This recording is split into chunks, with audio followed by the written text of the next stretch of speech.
And if you just put it down over there and piss off. That's enough, all right? That's sorry, ladies and gentlemen, I didn't realise that we'd gone live. That's a load of bullshit. I did know. Hello, how are we all? You are, yeah. Yes, Ed's at the bottom. I'm getting an altitude sickness. You've got the shuffle. Shuffle the deck. There we go. Ed don't like it down there. He likes to be on top. Good evening, everybody. We've got people in the chat already. Ben's been there for 8 minutes. Marty's been there for 5. Because they're sad. Joe's been there for 2. Josh, sorry. It's because I've seen Joe further down the list. You've said hello to each other. There's Joe. He's been there for 1. Have they nothing better to do? Probably not. No. Have we got nothing better to do? We definitely have. I definitely Well, have. there is that. There is that. Who's more sad, them or us? And other Daves here. We've got 2 Daves in the house. 2 Daves in the house. Hello, everybody. How are you? Hello. Another wonderful week. It made bloody cold again. It's chilly. It's chilly and foggy and wet. I don't like it. It is. I've had enough of this cold. I've had enough. And then that's the title of tonight's episode, isn't it? I've had enough. Andy, do you want to tell us what we mean by I've had enough? I don't know. You wrote it. I didn't. Are you referring to the topic of the conversation? Your topic, yeah. Okay. Yes. Are we launching into that, or do you want to do some news? Yeah, why not? Let's mix things up a little bit. All right. All right then. Well, I will now unexpectedly present my topic of choice. So, ladies and gentlemen and ladies, has there ever been a time when you have found it so difficult to simply buy a toy that you have simply decided, no, don't want it anymore? Not that I can think of, no. So moving on to the next topic. I happen to have an example, Gareth, funnily enough, just to encourage discussion and debate. Sean, hello there. Sunshine. That's an example for me. It wasn't an out-and-out toy, but there's an Iron Man mask, although it didn't call itself an Iron Man mask for reasons of not wanting to annoy Marvel. But it was good. It was a good sort of talky mask, and it opened itself and closed itself. It was very exciting. So I ordered it, and I waited, and I waited, and I waited. And my son's birthday came and went, or possibly Christmas came and went, and I waited. And eventually it turned up. So I didn't actually cancel it. But that was one of those ones where I was really starting to think, perhaps they've just nicked me money and they're off, despite the fact they did seem to have been in existence for quite a while and so on and so forth. And I had a similar experience when I was looking for I forget the name of the company now. The people who make the Centurions toys, the new ones. The new ones, yeah. Ramen Toys, is it? Is it Ramen Toys? Yes, it is. And I'd seen some on eBay, but it's like, they went in 2 seconds flat on eBay and they were ridiculous prices. And I just thought, no, And then, of course, I was a bit slow because I thought they were like old toys that people were selling that had come out years ago because they were on eBay. But actually, of course, lo and behold, they were coming out. But then when I went on their site, the vast majority of them were out of stock. So it's like one of those things where, I really want to buy this stuff and I can't. So it's like, and obviously, eBay itself is a prime example of it because it's always a bit of a competition. Because if it's something that's going to be even vaguely popular, you've got to press buy before some other so-and-so does. So I just wondered if we have a general level of frustration at the moment around, availability because everything's a pre-order. So if you miss the pre-order window, you're stuffed. Because then it's down to the scalpers, and then you don't want to pay that sort of money. It's just unfortunate, isn't it? That's the sort of the way that the market's gone, I think. I know what you mean. I'm trying to think on whether or not there has been an instance where I've not been able to place a pre-order or missed out on something and it's been so expensive or hard to find that I've given up on it. I can't think of an example.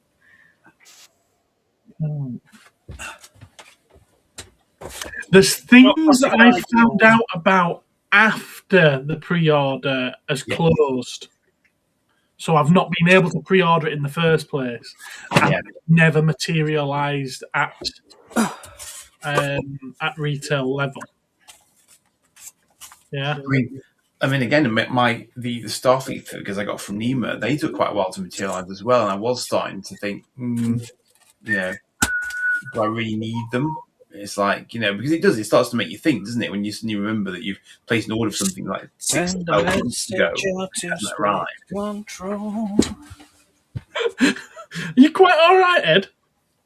He's got ants in his pants. Yeah, he can't keep still, can he? Yeah, because I was supposed to tidy up before we had the stream. Right. And I didn't get a chance to do it, so I'm just doing it while I can listen to Andy talk about his frustrations with forgetting about pre-orders and things. You've just brought untidy stuff into the line of sight. Yeah. No, because the boxes, I'm going to put the figures back in, so then I can put them back on the shelf. I understand. Multitasking, I understand. Yeah, multitasking. Multitasking, yeah. Absolutely. Yeah. Dave, there are plenty of things I think about getting, but then don't bother with because they are not easily available. It helps me to stay on budget, to be fair. Well, yes. Yes, there is that. Certainly, it stops you going bonkers. Yes, that's true. That's true. G.I. Joe classified eels. That's my most recent experience with that. Okay. Ah. I mean, I know is it 2 years since that? Is it 2 years? I can't think. I don't remember. But it's sold out.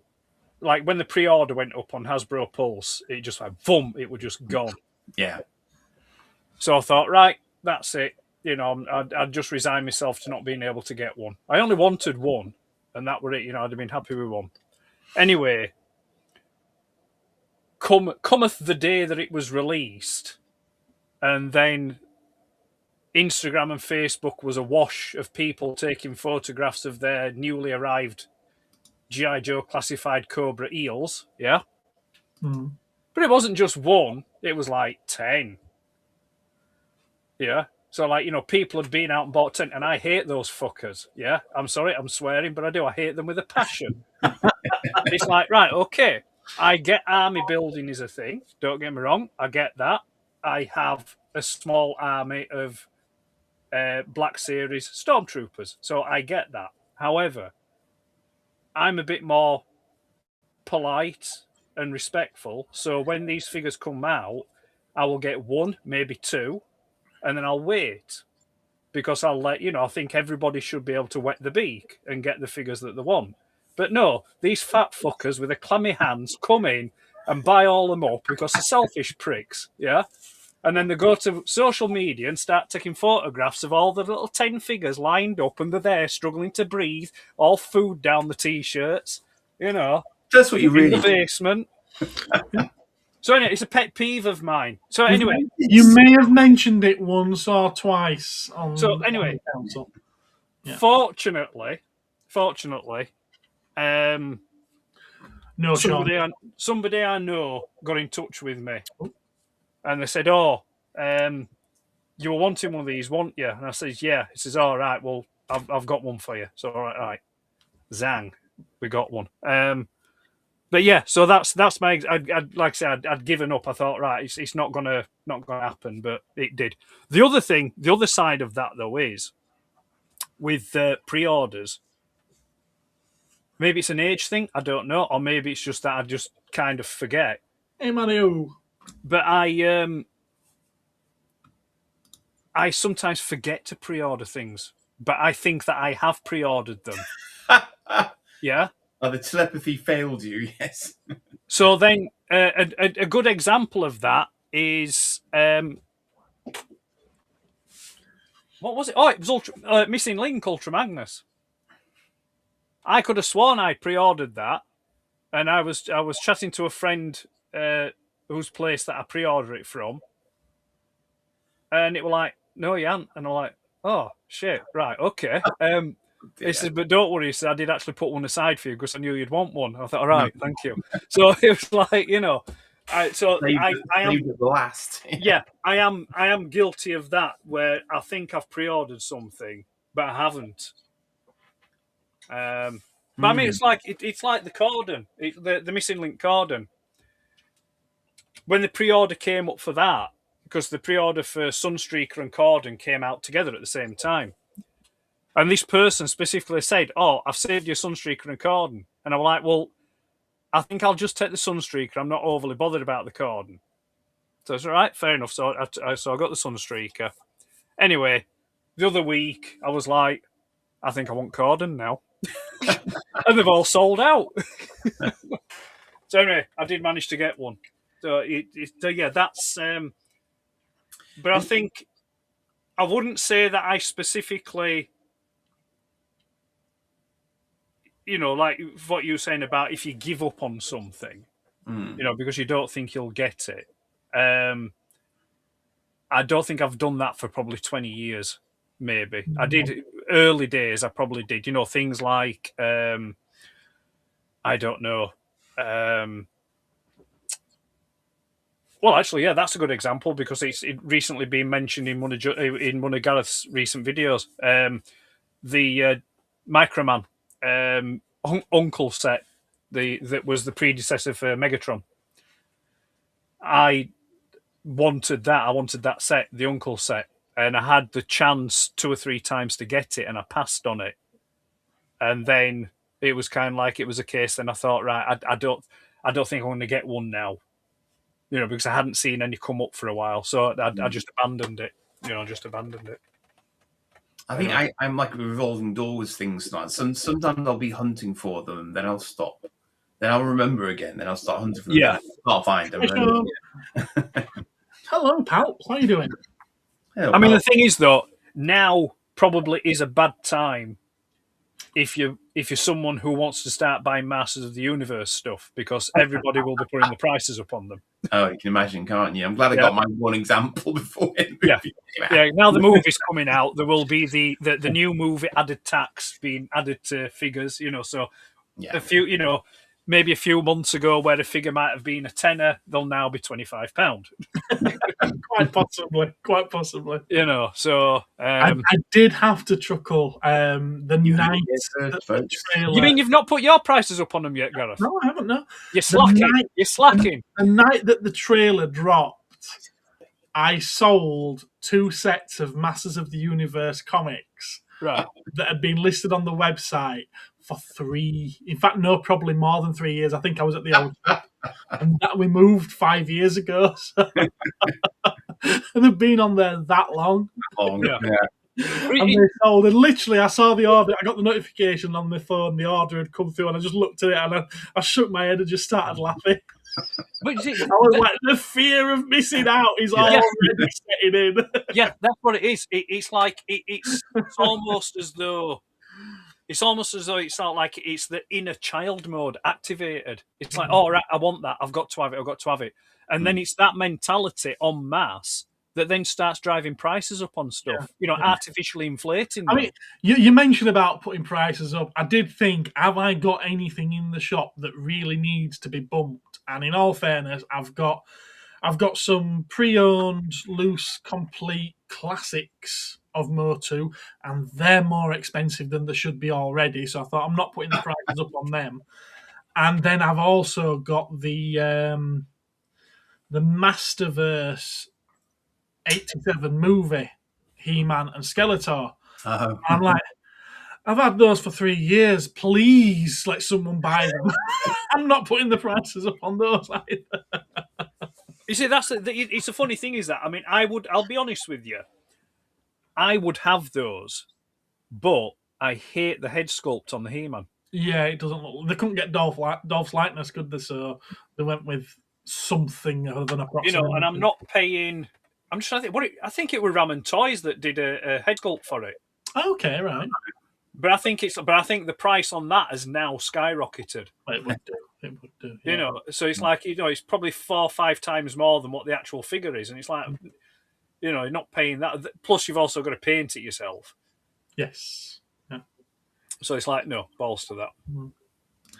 Josh saying that he's really been wanting Mezco's own IP figures, but the aftermarket prices are insane. I've got 2 in at the shop, and I don't think they're all that expensive, to be honest with you, Josh. One of them, I really like the figure as well. But he might be looking at them on eBay, don't forget. Pretty cool. Yeah, it probably is. He might not have even noticed them in the shop, because there's so much stuff crammed in there. I know what he means. I actually, that's just reminded me. That's well done for that. The pink skulls. You haven't looked for pink skulls in a while. No, the pink skulls. Those are ones that I've given up on.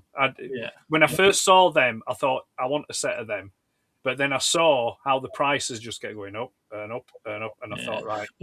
You didn't see them till after they'd been out anyway, though. You didn't see them before release, did you? It was one of those things where they caught my eye when they were on the build-up, but then just completely and utterly forgot about them, and then came back to it after they've been released. And it was like, oh, that's them things. And then it was just like, the prices had just gone. So I am surprised they've never reissued them.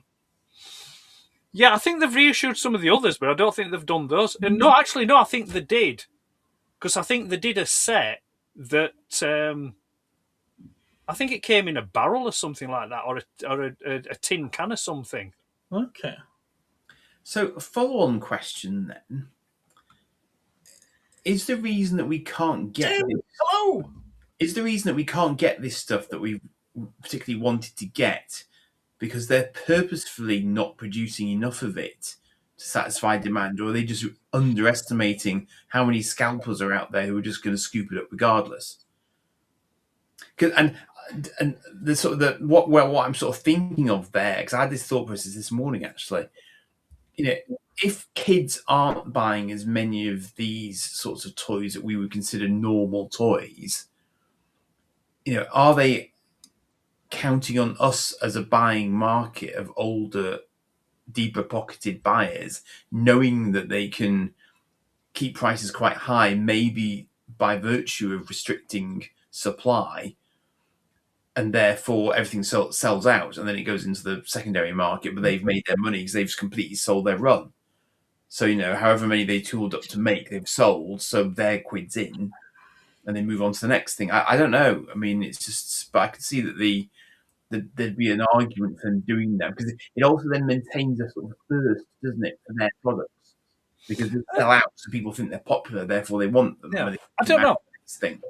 I think I'd probably be inclined to say that, like, say if we take an example of the pink skulls, yeah? I think that they produce enough of them. I think probably what it is from my perspective is that because it's not the focus of my main collection, I'm not there day one waiting and ready to pre-order it or to pick them up, yeah? So then when I do come, because I'm a casual with regards to that, it's like, oh, it's something I would like. So when I come to it, I'm looking at them now on the secondary market, and again, these said fuckers have got them, in their room or wherever, 3 or 4 sets of them, and asking, exorbitant prices for them on the secondary market. So then that puts you off, and you think, right, no, I'm not doing that. But then I suppose you could then bounce it back to the manufacturer and say, well, okay, maybe you should step in and do a second run of these figures, So I think that, could be it. The thing with the Transformer pre-orders and things like that's my own, sort of like just taking my eye off the ball kind of thing.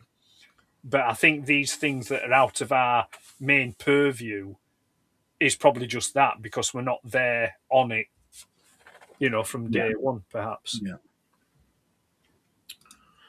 Agree. Well, Dave says he thinks that toy makers are more wary of overproducing and would rather it run out, in the same way that supermarkets bring in less stock than they used to and are okay with a few gaps on the shelves. It's a good point. Good point. Unless you do the 4 horsemen thing, which is basically the 4 horsemen put the figures up for pre-orders. They leave the pre-orders up for a set amount of time, and then when that time's elapsed, then they go into manufacture, and they manufacture the amount of what they've got pre-orders for. I think a company like 4 Horsemen, though, where you're probably talking high hundreds to very, very, very low thousands of produce against companies that are doing tens of thousands. You can't do the same model. I don't think the same business model works. Yeah, but I would say that probably companies that do tens of thousands are probably only good companies like Mattel and Hasbro. Yeah.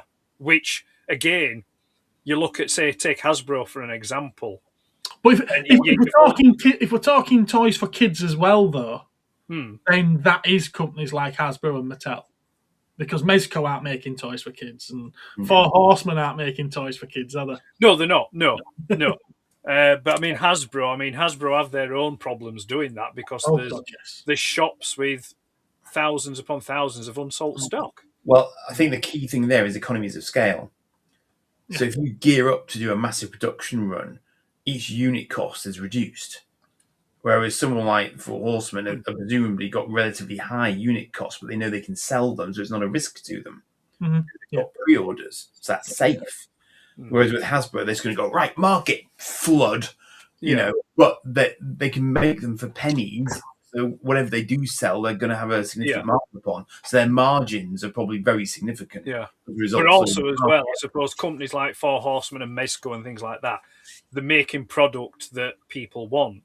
Where Hasbro don't always make product that people want. Like I said, they just mass produce, kick it out there, and you know that's why you've got shelves and shelves of stuff that just hasn't sold. I think it's a line by line basis, is that for Marvel though? Because if you look at probably the vast majority of stuff that they do, most of it does sell out. I mean, Transformers don't tend to linger, and G.I. Joe don't tend to linger. It's the Star Wars stuff that's starting to linger, and elements of the Marvel stuff. Not all by a long shot. But obviously, those are just sort of like the four big brands that I can think of. Hasbro do an awful lot more. And they probably do more via Nerf than what we really give them credit for, to be fair.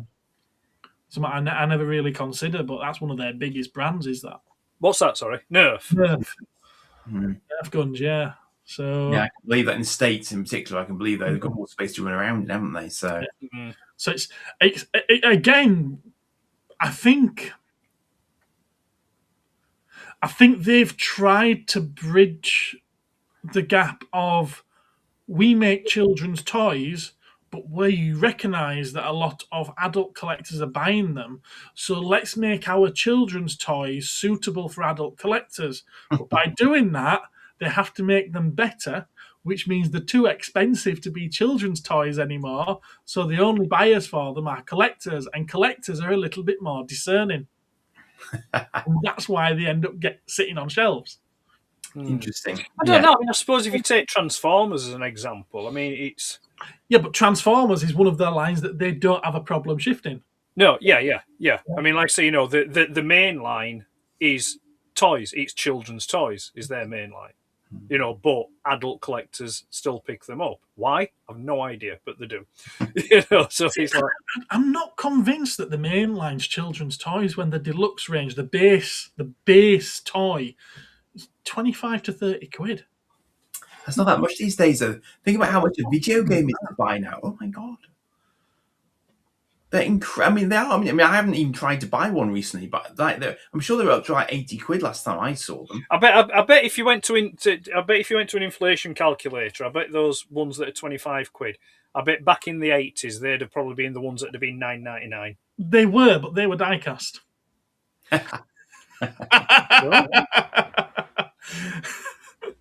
And as a rule, those you wouldn't get as a weekly pocket money toy, would you?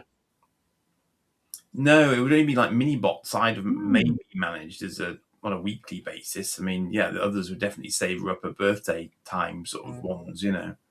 Yeah, they might be the kind of thing you get 2 or 3 at birthdays and Christmases. Yeah. Or someone reminded me of this today. If you've just been to the dentist and had a tooth pulled, and you were given a reward for good behaviour, then you might have got one of those $9.99 ones.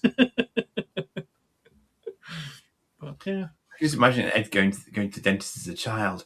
What the fuck are you doing?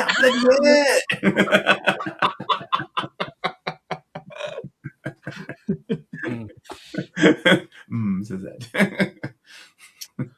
Dave says that Mainline is targeting adult collectors as well as older kids. They are overpriced, in my opinion. Yeah, I mean, it's the same with Marvel Legends. They're all the same price point, aren't they? Marvel Legends, G.I. Joe, Star Wars Black Series. They're all 25 to 30 quid. And yeah, don't get me wrong, there are kids that buy them, but it's very few and far between. It's mostly adults that are getting them. Definitely. And we do live in a very strange age, though, because kids are coming in now and they're not wanting basic figures because they've seen all the YouTube videos. And they're seeing people review them, and they want them to be articulated, and they want to be able to do this pose with them and that pose with them. And now, because of that, some kids are moving on to SH Figure Arts, and they're getting £80 and £90 figures. And I think their parents need their heads tested. I really do. Well, I suppose, but it's all relative, isn't it? Yep. If the parents of those kids have salaries and earnings that are on that scale. Yeah, dual income actually is not. I get that. I will say, and I don't want to tar everyone with the same brush or whatnot, but I find a lot of the kids that are going for this do seem to be on the spectrum somewhere, and as such, their parents get an added benefit, shall we say, of an extra income that way, which might help satiate their desires. Maybe. Because nothing addresses being on the spectrum by like an action figure. Yeah, I know. It's silly. What annoys me, though, and regardless of whereabouts they are on the spectrum, is no kid should be spoiled rotten. The rotten part matters. And I've got kids coming in that are literally screaming and shouting at their parents because, no, I don't want that one. Why don't you listen to me? I want that one. And I don't care if you're on the spectrum or not. You would be getting dragged out of that shop by your ear if you were my child, and you'd be getting no toy. Not for them at all. No. It's not the kind of thing to be going into on a toy stream, but I do find it quite interesting. All I'll say is I find it quite interesting. When I was growing up as a kid, these things didn't exist. Yeah, they didn't have labels. No, they didn't. They were just sort of like, it were just, there was well behaved and bad behaved, and the bad behaved soon started being well behaved. Yeah, exactly. There's a. It's like peanut allergies. There never used to be peanut allergies when I was a kid. Yes, they did. No, there wasn't. Yes, they did. There wasn't. Of all the kids I went to school with, not one had a peanut allergy. Well, not because nobody bothered, and they ended up dying of their peanut. Exactly. Allergies. Yeah, it was self-limiting. Yeah, in his age, clearly. Well, put it this way: I went all the way through school with nobody dying of a peanut allergy. No, Joe, we're not talking about OCD. That's a totally different thing. That's a totally different. Joe, blimey! For crying out loud, you've got autism. But I do smile though, because the complete inverse of that I also remember seeing in your shop recently, where that I think a lady came in with her sort of very young son and professed total ignorance of your store and asked you how long you'd been there, to which you replied forever. and literally like all he wanted was like the smallest thing going. I just thought that's lovely, because he's still very just young. He just wants a toy, and he just doesn't give us stuff. He hasn't been indoctrinated yet. He's just like. I mean, I do think back to the 90s. Obviously, that was the era when I was like 10 to 15, and you had all the Toy Biz figures on the shelves. Ah, interesting. Which were affordable.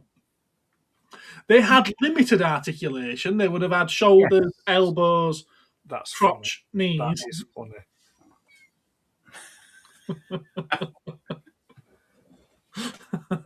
But they would also come with accessories, like armor that you could put on them. So you'd get a Spider-Man figure with 1, 2, 3, 4, 5, 6, 7, 8, 9 points of articulation. Yeah.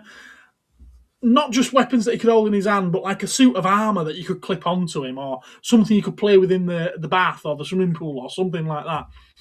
And this was an affordable toy, and they're better made and made with better quality plastics than what the toys are now, where you just get a figure with 5 points of articulation, nothing else, and is more expensive. Gareth enjoyed playing in the bath with Spider-Man. What he didn't realise is it was his 36-year-old uncle that was dressed as Spider-Man.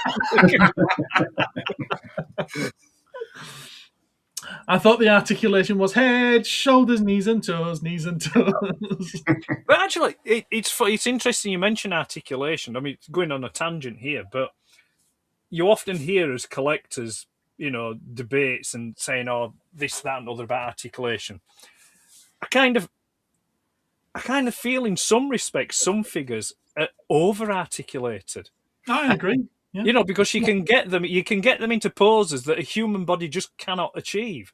So explain to me the mid-thigh articulation, please. Yeah. I don't do that. Yeah. I don't think I ever did that. I mean, I'm old. Yeah. I don't think I ever did that. Yeah, mid-thigh, mid-bicep, mid-calf. There. Yeah. I can't even detach my head. I mean, what's going on? It's shocking. Yeah. I mean, don't get me wrong. You can, some figures do benefit from it, and you can get them into some amazing poses. But it's like, hello. It's just more articulation than that you need. Yeah, it's a funny thing, isn't it? And the thing is, it also gives them more points of failure as well, surely. Yes, definitely. 100%. It's like going to a toy fair and sort of saying, yes, we have this new figure with... I was literally just going to say that, Dave. You hit me to the punch there. You only need as much articulation as you're going to use. Spider-Man would need more than an ogre. Yeah, I think Spider-Man is one of those few where you need to have... Well, you don't need it at all, but you might want more articulation on it because of some of the silly poses that you see him in on comics. Yes, exactly that. Yeah, and you might want to try and replicate some of them. Yeah? And the human body doesn't do that. Only in cartoons and comics. And those certainly quite strange German movies. The UK knows their action figures. Are you not from the UK, Mr. Dude Stuff? I'm thinking dude might be a dude. Dude. Anyway, are we going to move on? 35 minutes nearly we've been on that topic. Have we answered the question, Andy? No idea. So sometimes, yeah. Maybe. I never actually thought of the example I never mentioned the example that I could think of, and it was a 1/6 scale figure of Jin Sakai from The Ghost of Tsushima. And I didn't know it existed until after it had released. And I saw people sharing these pictures, and I was like, oh my God, that looks amazing. I need it. And then I had a look, and I was like, yeah, I don't need it that much. Yeah, exactly. I don't £100, £800 need it. But it's a fascinating thing, isn't it? When you look at something on eBay, Hey, hello there. And inside your head you go, no. Yeah. There's a certain price point at which you go, yep. And then there's a price point at which you go, no, taking the mic now. It's just like, That link back there, you could probably just see a big blue blur. No, I can see it, yeah. You can see it, yeah. There you are, that's the one. That was one that, again, I didn't see it when it first went up for pre-order or anything like that. And when I knew it existed, it was already sold out and overpriced. And we're talking overpriced to the point where it was 3 and 4 times its RRP. And there was no way I was paying that kind of money for it. And then one day I saw some seller who, I don't know if he'd found a couple of boxfuls of them, and he had them listed on eBay at double the RRP. And I thought, you know what? It's been now 5 years now. You expect things on the collector's market to increase in price. Yeah. Double is better than quadruple. Indeed. Go on then, I'll have it. And therefore I have it. And the interesting thing with eBay as well is that I had this happen to me recently where you'll suddenly get this like random 20% off stuff because eBay's site has got an offer on or something. It's like, oh, that's quite a lot off. Yeah, I've seen that. It's expensive. Therefore, actually, go. You know. Do you know a good one regarding articulation? I think this one's a cracker. Inboxed collectors that keep them sealed in boxes, and they complain that there's not enough points of articulation on them. You're buying a box, mate. A box doesn't have any points of articulation. You don't see the points in the box. It might be watching. If you are watching, hi Lee. He was contacting me about a figure the other day. That it's an SH Figure Arts figure, but it doesn't come with as many accessories as they usually do. And look at the price they're charging. There's no way that I'm ordering that. And in my head, I was thinking, well, to be fair, you would be having exactly the same as what you always have, which is a box about this big.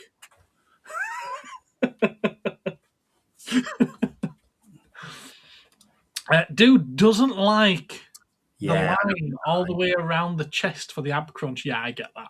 I think that's a step too far, personally. I'm not fond of ab crunches on figures anyway, to be honest. Ed should start doing reboxing video. 2 flaps of articulation. Which flap? In the box, Cosmic. Oh, Rudy's with us. Hello, Rudy. His biggest #1 hit was Orinoco Flow Sail Away in 1988. We've got the UK singles chart for 3 weeks. Oh, I think I'm in the wrong chat. Just a little bit. Hello there. How you doing? Good to see you, Susie. Apparently now the Ellers, apparently. Susie? Rudy? Susie? I'm too busy looking at your name while reading it. Heard of Planet fame. Right, are we to move on to toy news then? Aye. If you must. I'll move on to toy. I was just talking about Legend of Zelda, wasn't we? So it's a nice little segue, is that? For that one. Yeah. Excuse me. There we go. Add to scene, and we'll do that. For this one, I think this just missed our last stream. I'm going to say it feels similar to they're obviously doing a lot more licensing now, aren't they? Yes, it's their second Legend of Zelda set. Okay. This one this year, I believe, is the 40th anniversary of the Legend of Zelda. I've actually played that Zelda game as well. It's one of the few. The Ocarina of Time on the Nintendo 64. Oh yes, a legendary game. See what I did there? No, it's a fantastic game. It's an interesting looking Lego set. Is this? Let's not be. I will be getting it because I collect Legend of Zelda and I collect Lego, so they've put the two together. Yes, I'm going to be getting it. I'm not thrilled with it though. I think it's very meh. How much is it? Considering the size of it, how much would you expect it to be? Well, it's Lego, so I'm going to say about 200 quid. £1 million. What did you say, Ed? 200 quid. Okay. Yeah, I'm quite surprised by this. It's $99.99. It's still too dear. It's still too dear. But considering the size, when you look at the person's hand that's just slightly in the shot there. Well, we'll see the size in a moment. It's not like a Ninjago mecha or anything size. No. There's not much to it. You've got a a bit of a flat base, largely 3 minifigures, plate. It's a plate with a few bits stuck on top of it. a broken tower, and then a builder figure. Meh. I don't like that at all, which makes up 50% of the set. I like them. I like them. I want them. Yeah, but you could get them from a minifig site or Yeah, for £150. Yeah, you could. no. Yeah. Cheaper than that. I don't know if I saved the image actually, which shows you the size of it. No, I haven't. Right, okay. It does show you on the box right there. It's 6.5 inches tall. By Half a ruler length. I think it's 11 inches wide. So on there, from the base to the tip of his sword, not to the top of his head, but to the tip of his sword, it's 6.5 inches, so it's not huge. Does that mean it'll be more if he's holding his arm straight up with his sword? If he's going, I have the power. Yeah. They failed on the marketing there. They should have had his arm straight up with his sword. It's based on the final battle of the Ocarina of Time. Ocarina of Time being sort of like the... It's frequent. It was frequently voted the greatest game of all time, so it's certainly amongst the better of the Legend of Zelda games. It is in the, whenever the question comes up of what's the best video game of all time, it's always in the conversation. It was very confusing for me because it was literally the first Zelda game I'd ever played. I was just like, who are these people? Same here. Fantastic game though. Really good game. What's people saying about this then? Oh, is this as pricey as the Deku Tree? No, the Deku Tree was $269, I think it was. I know, I bought one. I think you remember what they were actually. Yeah. Ben was guessing at 300. Wow, he must think this a bargain. Cosmic Toy Man, you know my name, Joe? Come on. Have you thought any more? No. Bye. $1 million. It's still crap. Dave will go as high as £8.50. Nice. It's not for me. Yeah, I was thinking that with the lack of a Star Wars logo. So, Black Series figure. Yeah, it's as tall as a Black Series figure. Dave likes it, but he doesn't £100 like it. That's all right. You get a penny change out of that. If the sword had been higher, it could have been a 7-incher. It should be 50p. You know you're not getting Lego. You probably won't get one brick for 50p. If you're lucky. Yeah. Okay. Mondo put this up last week. Gareth Wanty. I'm going to say Gareth. Well, I'm not too sold on the cherry blossom effect of the Xenomorph, if I'm honest with you. I think it looks nice, but not nice enough to buy it. This is a reuse of the a translucent green one that they did a few months ago, and they're just doing it in this limited run in cherry blossom, because cherry blossom is one of their very popular colour schemes. But the thing about cherry blossom is it glows in the dark. Ooh. And all of a sudden, me want it. Me want it. That's a whole different perspective on it, fair dues. Yeah, those arms that you're questioning, do you remember the Kenner toy line? This is a mantis alien. Of the Kenner toy line. It's a mantis alien, is this? So that's why he's got those hands. Yeah. Right. Yes. But yeah. I mean, you look at it like that, I'm not fond at all. I don't like that at all. I like that. So it's nice when you turn the lights out. It's extraordinary, though, that it can give you such a different feel. Yeah. Just by virtue of that. That's quite extraordinary, actually. You won't want it feeling with arms like that. Now, this is limited. It's available now. It's available now. It hasn't sold out. It's been on the market for 6 days now. and it's $250. What? It's a Safubi. They don't come cheap. Oh, it's a vinyl, isn't it? Yeah. Mondo. It comes with, I don't know if it's Hicks or whatnot, but it comes with a Marine. So what you're saying is empty air is expensive. Yes, it is. Yeah, pretty empty air. Yeah, and well, it's the production thing. There's no part of it that's automated. Oh, and done. So that keeps the price up. Wow. And it's limited to only 300 items, only 300 units. It hasn't sold out. And it hasn't sold out. I'm actually quite surprised.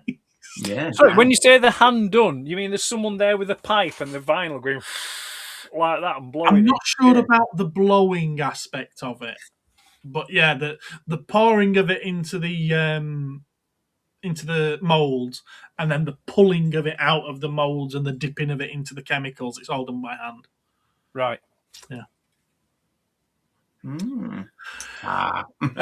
Doctor Who. Doctor Who. This came out of the blue. This? No? Oh, right. Really was not expecting this at all. It went up for order this week. There was no pre-order aspect. It's there, and they'll be sending them out over the next week or two. Yeah, Tegan Javanka and a destroyed Dalek. They kept telling us we weren't getting any more classic companions because they couldn't. They couldn't put the money into the resources of doing the sculpts. Well, we've got one at long last. It's been years since we last got a classic companion. Is that a bit cheaper because you only get half a Dalek? It's not. No, this is $44.99 for 2 figures and 2 accessories. Yeah. You see, they should have knocked you a bit off with having just half a Dalek. Well, I think they're making up for it by giving you the 2 accessories. But this was an instant buy for me. Yeah, an instant buy of multiple. I didn't get just one. Yeah. Where'd you get it from? B&M? No, they're exclusive to Character online. You only get them there. Sadly. Wow. How many? If you're B&M, these would be $14.99. How many did you pick up then? I ordered 3. Right. And then I thought, I wonder if they'll let me order another 3, and they did. Is he looking a bit sweaty to you now, Ed? You've ordered 6. I've ordered 6. And I take it 5 are going in the shop. 4, but not for a couple of years. Not for a couple. One in the box, one out of the box. Yeah. That's right. I was considering doing an unboxing video, but it's pointless because they have their own favourite YouTubers and they send them advanced supplies of them so they can do an unboxing video and have it ready to go live the day that they put it up for order. And are they a limited thing then? Or are they just a mass? Yeah, they just do one run and that's it. Done. Right. So there'll be some poor schmuck that were on the website trying to order them that wouldn't be able to order because you've come along and ordered 6. And then there'll be another 30 from someone else down the street who's ordered 30. And he's trying to make me feel guilty. It won't work. So I didn't get the comments on the Alien. Dave said it looks good in the dark. Dude says the Kenner had some good stuff. They did. They very, very did. She said that before. Nice when you turn the lights out. Yep. Ben likes it. Now, Dave's saying who asked for this, and I don't know if he's talking about the Alien or this. I think he's talking about this because it's not shooty Gatler Doctor Who that he loves. That's just rubbish. Hello, Buford. How you doing, matey? Now give us an Ice Warrior. God, they've done Ice Warriors. Do you mean an Ice Lord? You might mean an Ice Lord. Tim likes it. Yeah. There'll be a $5 in home bargains. No, there won't. He meant an Ice Lord. Yeah. Cool. All caught up. So yeah, close up there of the Dalek. They did do a destroyed Dalek many, many moons ago, but they lost the mould for this top bit here. I believe they've now rediscovered it. And moving on to this section, I want to call "Didn't We Just Leave This Party?" Oh, the Optimus Prime with the carrot accessory that you put in his stomach. Yeah, it's a carrot, it's a chicken tender, it's a little shard of plastic. Yeah, I'm sure there's going to be some people out there that are happy to get these. Oh, it'd be all the usual suspects that double dip for this. That like to have a figure from one specific scene in a film. I mean, they're going to love it next week when they announce the one that they've repainted in grey. Of course. Dedimus Prime. Mm-hmm. Thank you, Dave. I agree. It's bloody pointless. Apart from the bit that goes into him, that's got a bit of a point. Badumtish. It's okay. Phil isn't here. We can talk all we want about the Transformers. That's true. That's true. Yeah, he's on the footy. Yeah, it's like people are still wanting the normal version of this, and rather than do another run, a third run, they're like, "No, we're going to give you these instead because, you know, we know what we know what idiots you collectors are like, and we know you're stupid enough to buy it, so we're going to do it."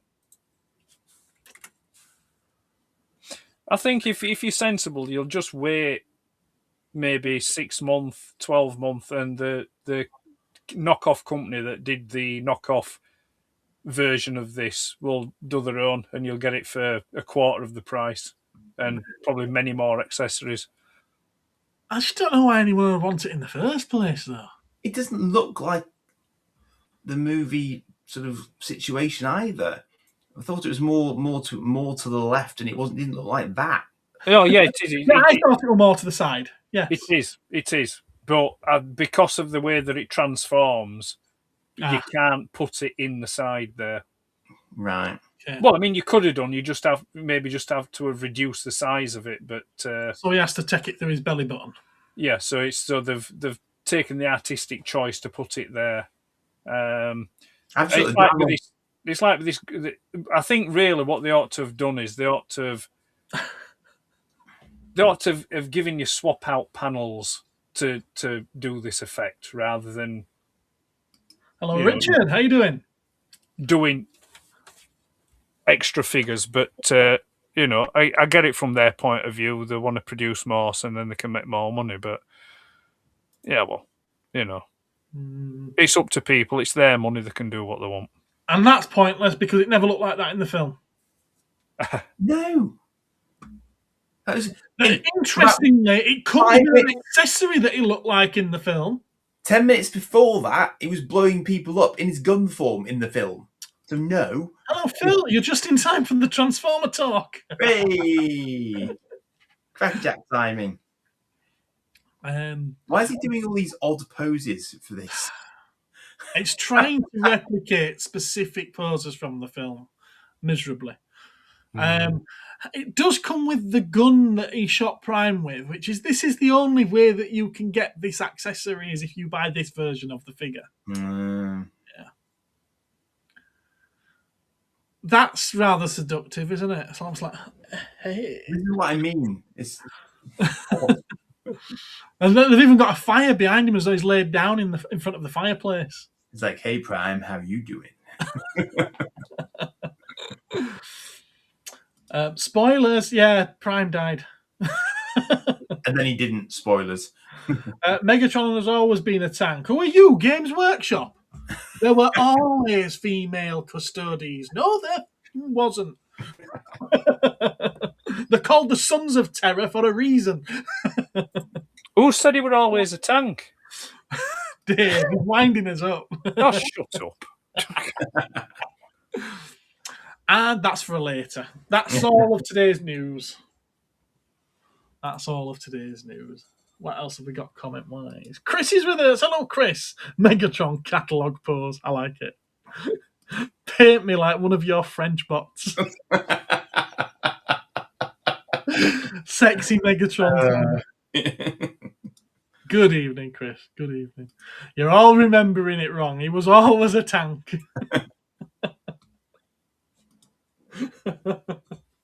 So who's going to be ordering one of these then, and one of those Optimuses?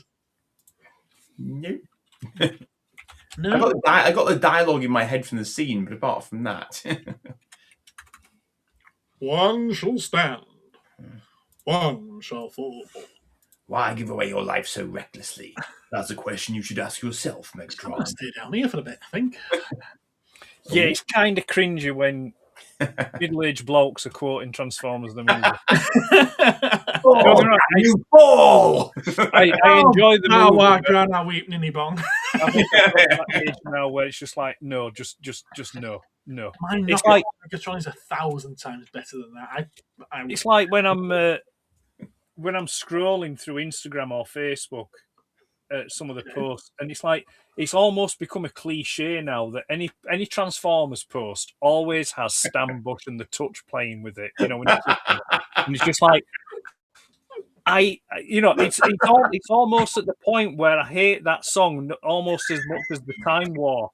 You know what I mean? It's just don't you think though that we live in a time? I think it's great that we live in a time where putting these things on there, these links to music on there. I think it's great that people dare. No.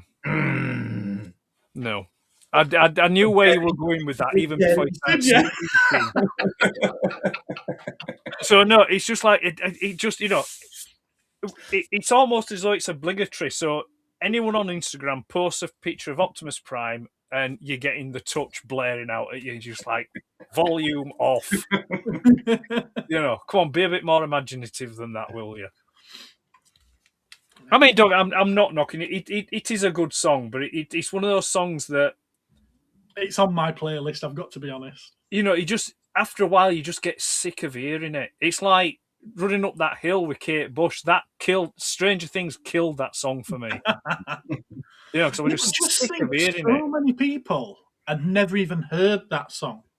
Oh yeah, Stranger Things. Yeah, and I like that it brings it to a new audience. It does. Yeah, no, that is a good thing, but it then can be just overused. It's just like, oh god, it's just like. Yes, Richard. What gave it away? The Touch by Stan Bush. Yeah, I mean, to be fair, I think Dare is a better song than The Touch. Yeah, both of them are on my playlist. As is Kate Bush's Running Up That Hill. And Instruments of Destruction is probably better than both of them. Which one's that? Instruments of Destruction. Instruments of Destruction. God, Andy, just yeah, don't do that again, Andy. Yeah, I was just going to say, Ben, an awful lot of the Linkin Park ones are on my playlist as well. That's on my playlist. I've got a very Ben will tell you I've got a very eclectic playlist. Very eclectic. There's all sorts on there. It's quite funny when you sort of like you go from Iron Maiden to J-Rock to Pet Shop Boys to Kate Bush's Wuthering Heights to Justin Bieber. And then there might be a bit of Rammstein playing. You have Justin Bieber on your playlist. I think I have 4 of his songs. All coming out now. Right, bye.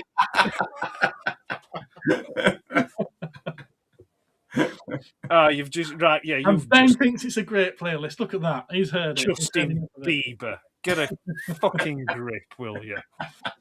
Hey, it's the song I like, not the artist behind it. Okay. Don't care. It's Justin Bieber. For 12 seconds. Moral outrage. Mine is Runaway. Yeah, visibly, morally outraged. You need to burn your place. If you want to get rid of you, I tell you what, just in the interest of fairness, make it available for download. If we're going to delete in the entirety of history every song that's on my playlist just to get rid of those 4 Justin Bieber ones, I'm up for it. And I tell you what, you will be the ones crying about it.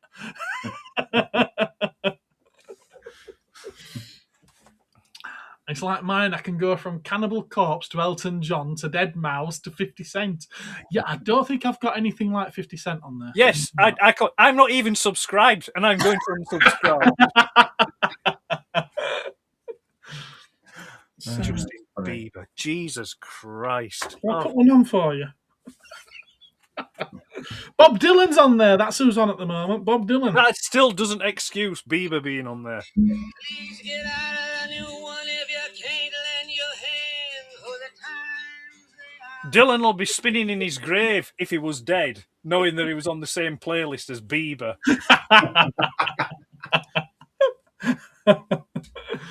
I have the Triple X soundtrack on at work, as well as some Nine Inch Nails and some Dolly Parton to boot. There we are, you see. Dave prefers Taylor Swift. Oh, Dave can get in the sea. My playlist is all over the place too. Ed would love it. Oh yeah, Dave's Justin Bieber on it. You checked your ears. Yeah. Yeah. Kate Bush, Bring Me the Horizon. Oh, to Bring Me the Horizon. I was just thinking that. I don't recall her singing a song called that. Bobby Dieter. You can't go wrong with a bit of Bob Dylan. You can't go wrong with a bit of Bob Dylan. No. Does anybody have any pickups that they're wanting to show? It's a toy talk show. We should really show some toys off, shouldn't we? Yeah. Well, I've got a Batmobile. This is where Ed pulls out a Justin Bieber doll.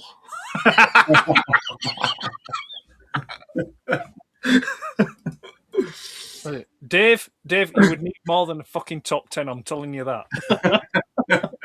Yeah, top 100. That's about 10% of it. Yeah. In fact, you're probably better asking for a top 10 of stuff I like. You got to try and find 10 things that he likes. Jesus Christ. I also have Dr. Didgeridoo dance music. Jesus. Rihanna. Seriously, Rihanna. Isn't that like one line just played on repeat? And it took 12 people to write it. Or is that Beyonce? I always get them two mixed up. No, it's the Beyonce track. Is that the Beyonce track that I'm talking about? Was Rihanna the diamond one? I don't know. I don't know. I don't like either of them, to be honest with you. It's not Rihanna, to me, has always looked like she's high as a kite anyway. She looks like a corpse. She's got a needle hanging out of her arm or something. I hate her. Yeah, I don't listen to them, so I don't know. Electric Six. I don't mind a bit of Electric Six. Bye, Phil. Take care. See you, Phil. Right, so who's got what to show? I got bits. Go on, and Andy's chomping at the bit. Andy's going first. Well, you need to say that. Whizbit. Oh, good God. Yeah. This is exactly the reaction I was hoping for. Well done, Ed. Well done. Why? Because it amused me.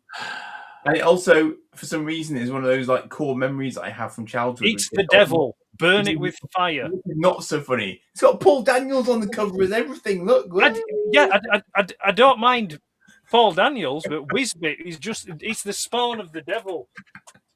It's evil. It is evil. About a couple of months back, I caught some of it on YouTube. Someone had done like a retrospective of Whizbit on YouTube, yeah? And it's pure nightmare fuel. Absolute pure nightmare fuel. Anyway, go on. I've never been foolish enough to actually rewatch it. Hello. Yep, haha, this way. Yes, haha, that way. Haha, this way, my oh my. And of course, I've been battling with that over the weekend. You finished it?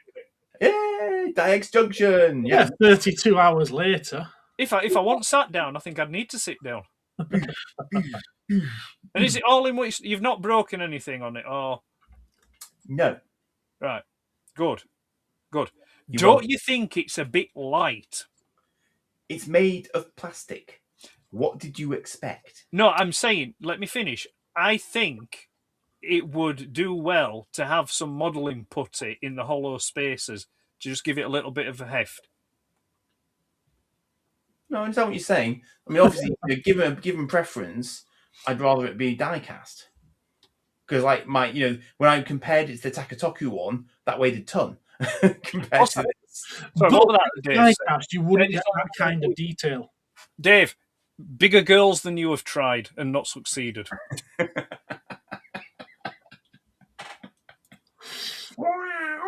Okay. So I've got from Is it worth the money, Andy, says Chris?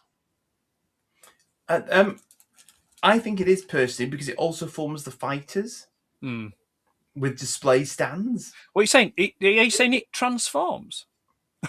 No, I'm saying it reforms. It converts. It's not a robot, don't forget, it's a mecha, so it's not a transformer, kids. How Whizbit and Mr. Blobby related?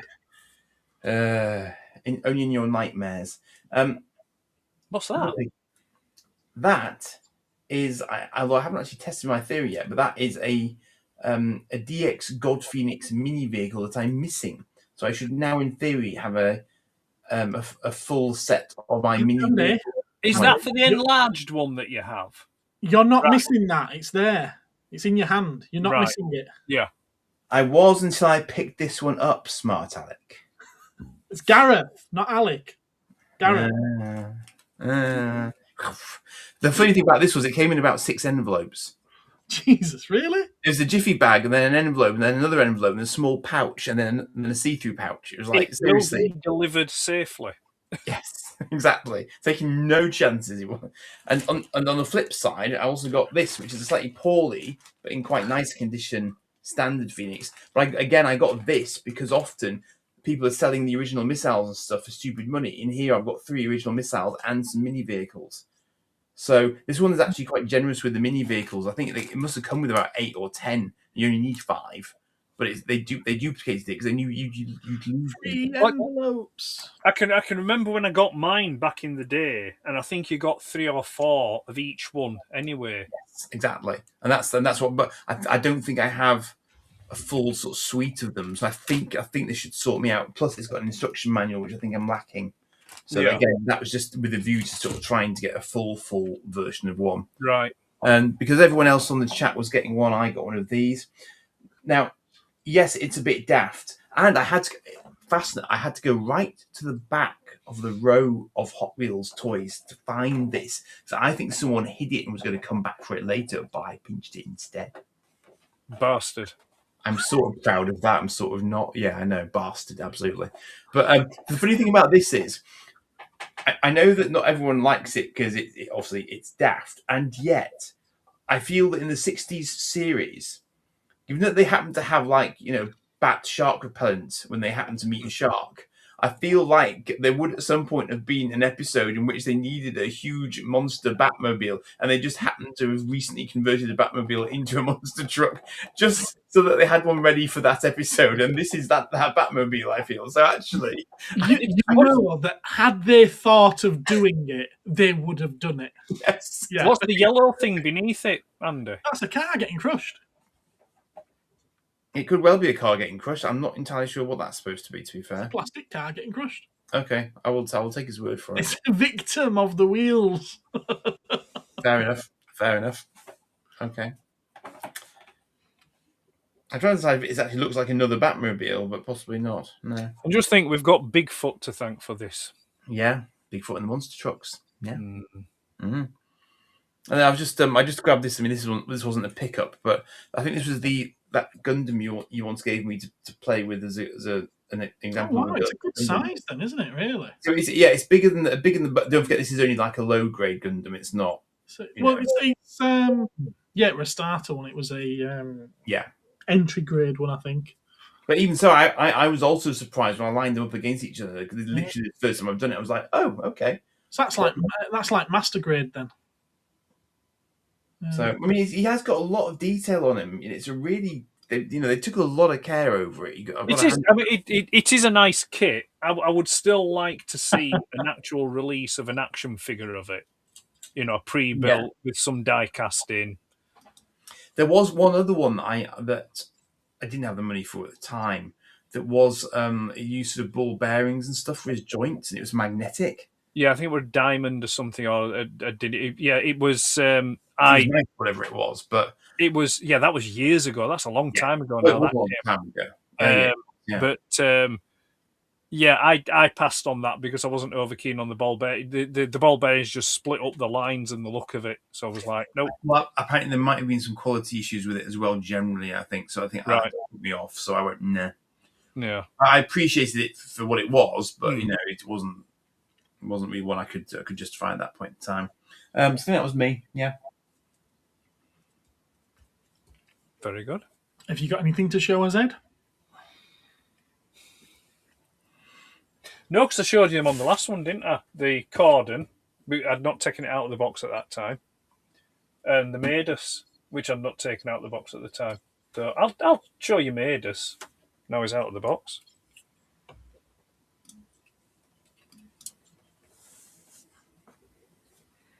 Oh, now I'll just hold it up. No, just hang on. He packed everything away, says Martin. Mm-hmm. Talk amongst yourself. Oh, hello. Now I want to know why he's got Soundwave's guns built into his hands. That's what they remind me of. You see, you're asking me to. I'm not set up for this. Agreed, Palps. It is quite a nice figure, considering it's from such a diabolically bad series. What was Gareth eating just then? Gareth was eating a fruit salad sweet. I do quite like my gums.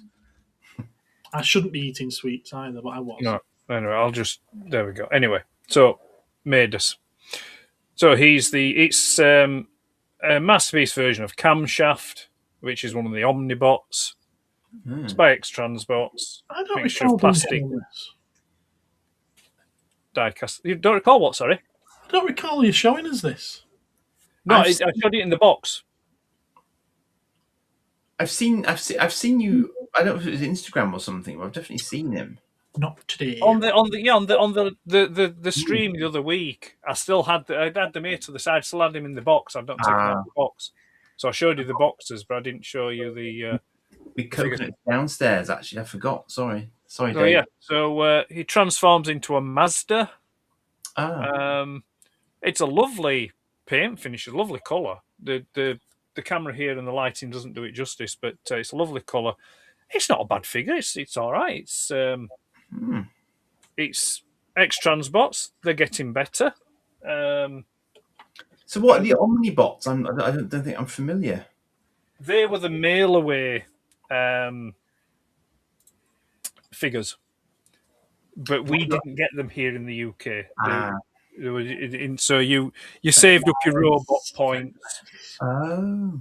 And you sent off them. They were marketed as the reinforcements from Cybertron. So okay, cool. They were offered in 1984, basically because Transformers were selling out quick, so they needed to bolster the ranks. So they acquired the rights because they're not a Hasbro or Takara product. They acquired the rights for them, and then retailed them, like I say, as the reinforcements from Cybertron. Same as the was it the Power Dashers, which were like drills? They look like drills. Oh, right, okay. And then you also had the Time Warrior, which was the watch. It's like an Autobot symbol, and you press the button and it split open. I had that. Oh yeah, the Time Warrior, yeah. And the same, they did the Stars set, which was like a cardboard HQ kind of thing, and then like a secret file squiddles kind of thing. You know, there weren't squiddles in it. I'm just saying secret squiddles. You know what I mean? So anyway, yeah. So that's what that was. It were a reinforcement from Cybertron. The mail away. There was 3 of them. There was Camshaft Overdrive and I always forget the name of the third one. Camshaft Overdrive and no, it's gone. Catalytic converter. No. It'll come to me. I keep on the lookout for the originals, but again, I never find them in the particular condition that I want them in. So there you go. So no, that's all I can show. So I'd showed you Fans Toys doc. I'd shown that, but it was in the box, so it's out of the box now. Is there anything else? No, that's it. I've pre-orders, but nothing's due imminently, I'm afraid.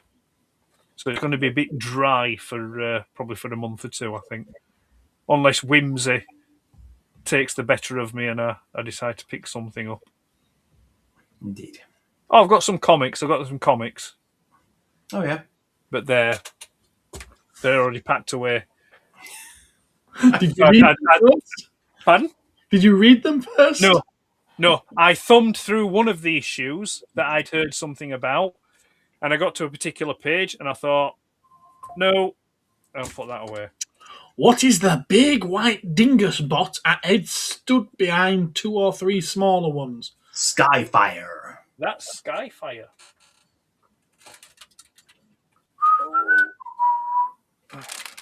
He's a big boy. That's Fans Toys Skyfire. That is nice. That's it. Thank you, Rudy. Downshift. There you go. Yeah, he's a big chunky chap. He's lovely. He really is nice.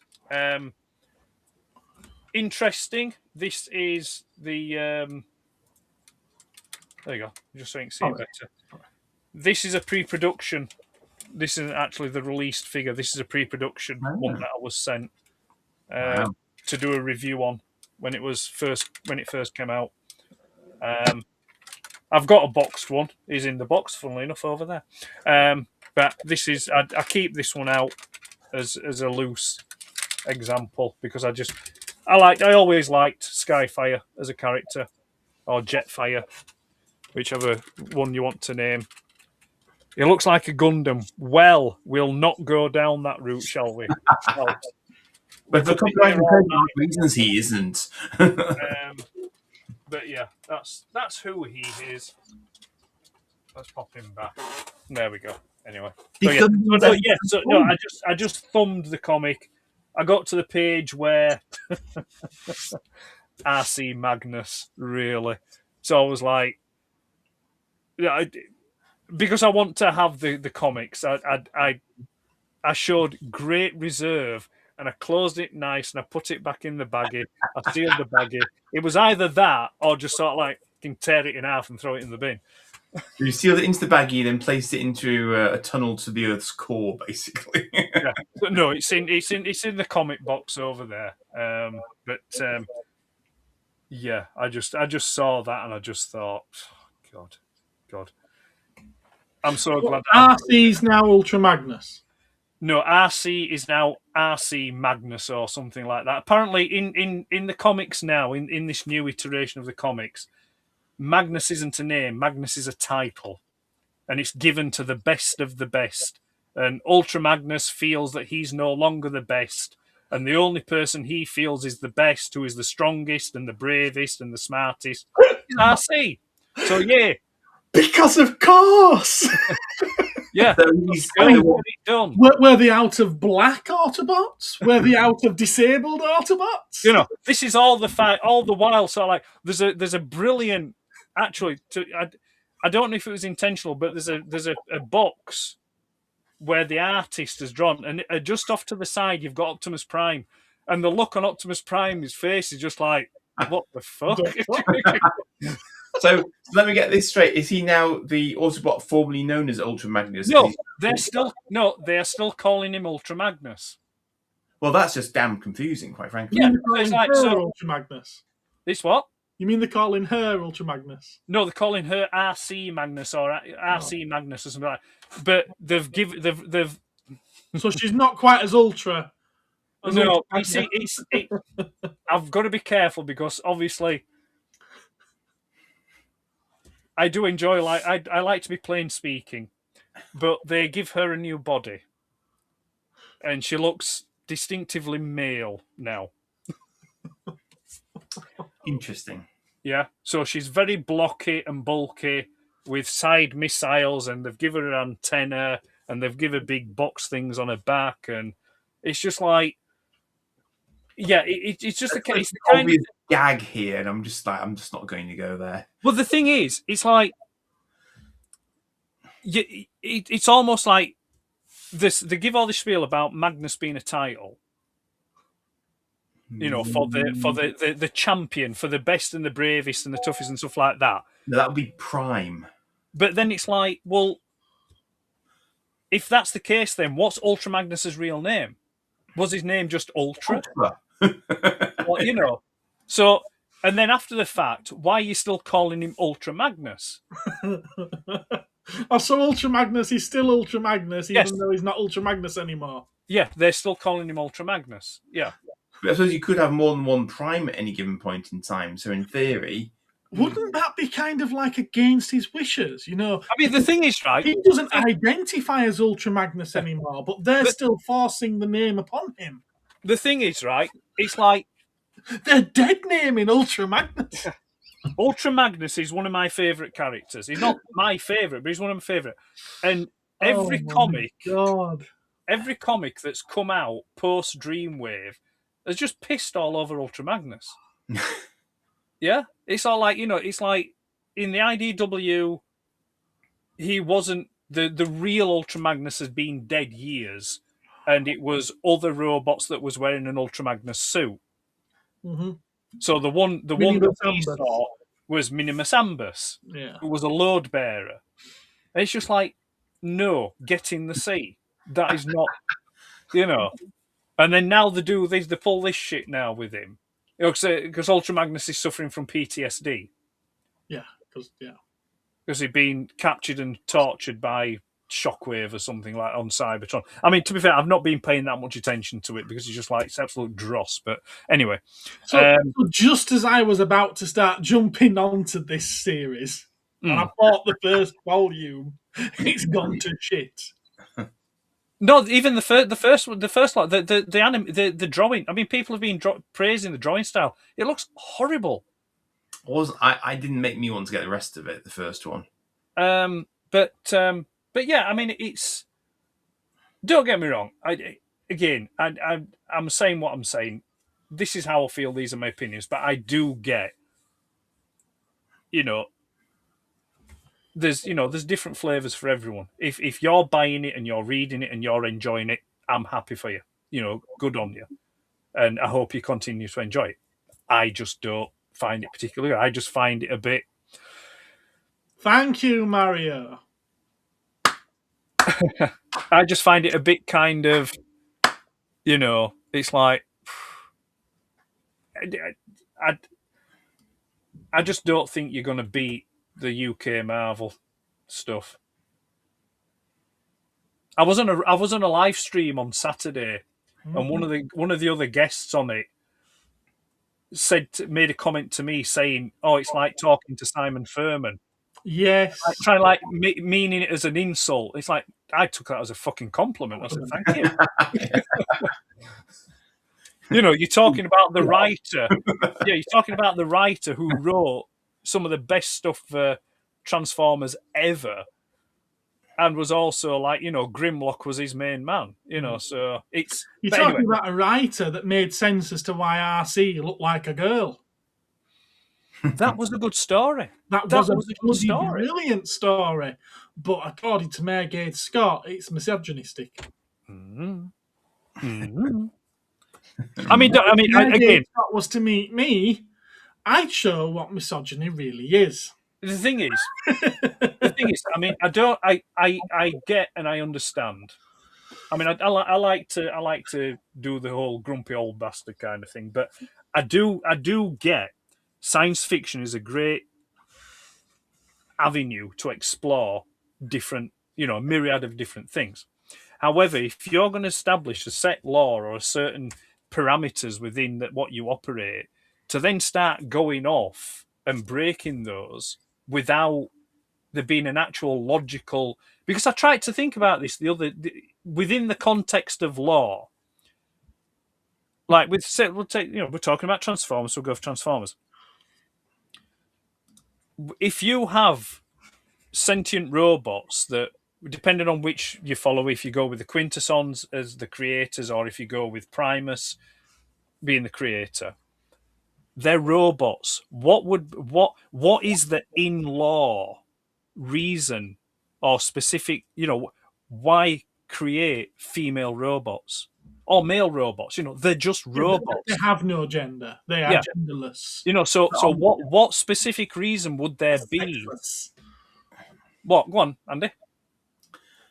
Given that, as you say, they are indeed robots, we are simply putting our idea of female image onto that robot. That robot may not identify itself as female.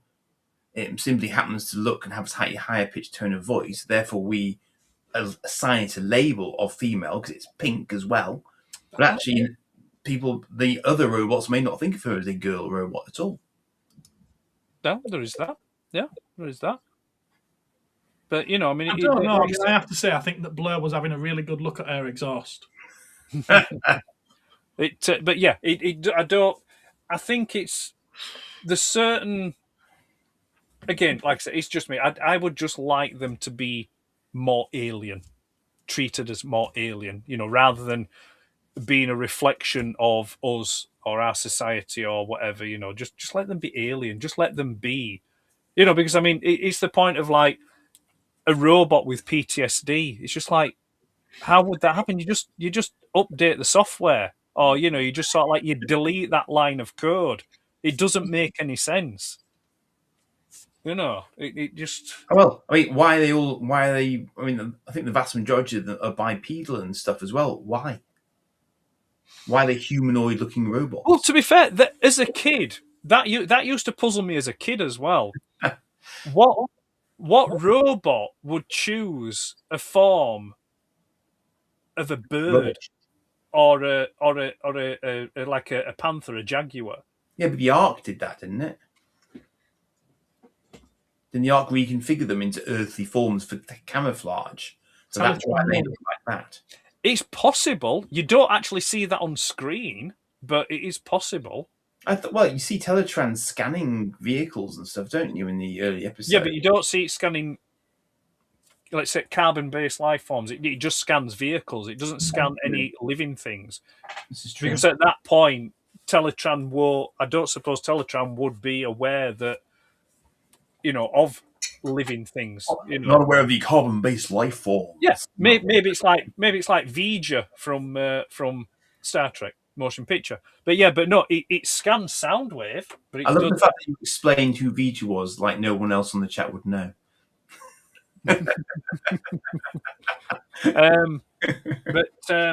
So even as a kid, I was puzzled as to why, you know, a robot would keep that form. It was the same. It was the same when Beast Wars came along, and you had Beast Wars Megatron. His hand is the actual mouth of a T-Rex. It's like, that's a bit useless, is that? I'm sorry. It's like, it's very good for picking stuff up. He has minions to pick things up for him. It's fine. But I understand. They make cool-looking toys, and that's what it's about. Hell yeah. Because there's nothing worse than a 50-odd-year-old bloke moaning because a Transformer he looks like a cat. Oh, the irony. The irony. Didn't mean to do that. But it's there. So anyway. Right, well, I'll show you what I picked up then. Oh, Richard Curtis is in the chat. Thank you for Love Actually. Cracking film. So, as you may have seen in last night's video, arriving from Japan, I had 3 toys for myself. Let's switch the camera around, shall we? Let's change over to this. There we are. And we'll bring it in for this. So I had this arrive just because, well, it's fairly obvious why I decided to go for this. Are we to open him? I've not opened him yet. And I am calling him him. I'm gendering him. Are these Tommy sort of like the Tomica ones, or are they just Tony? Yeah, it is. It is a Tomica one, yeah. Very... I got some nice diecast mini Thunderbirds that were Tomicas. Let's get into it. A long while ago now, actually. I guess. Let's get into it.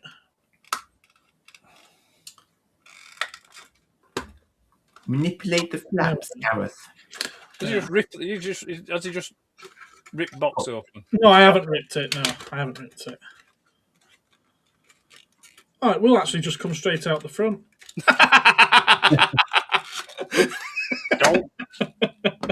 And he calls himself a toy man, honestly. I know.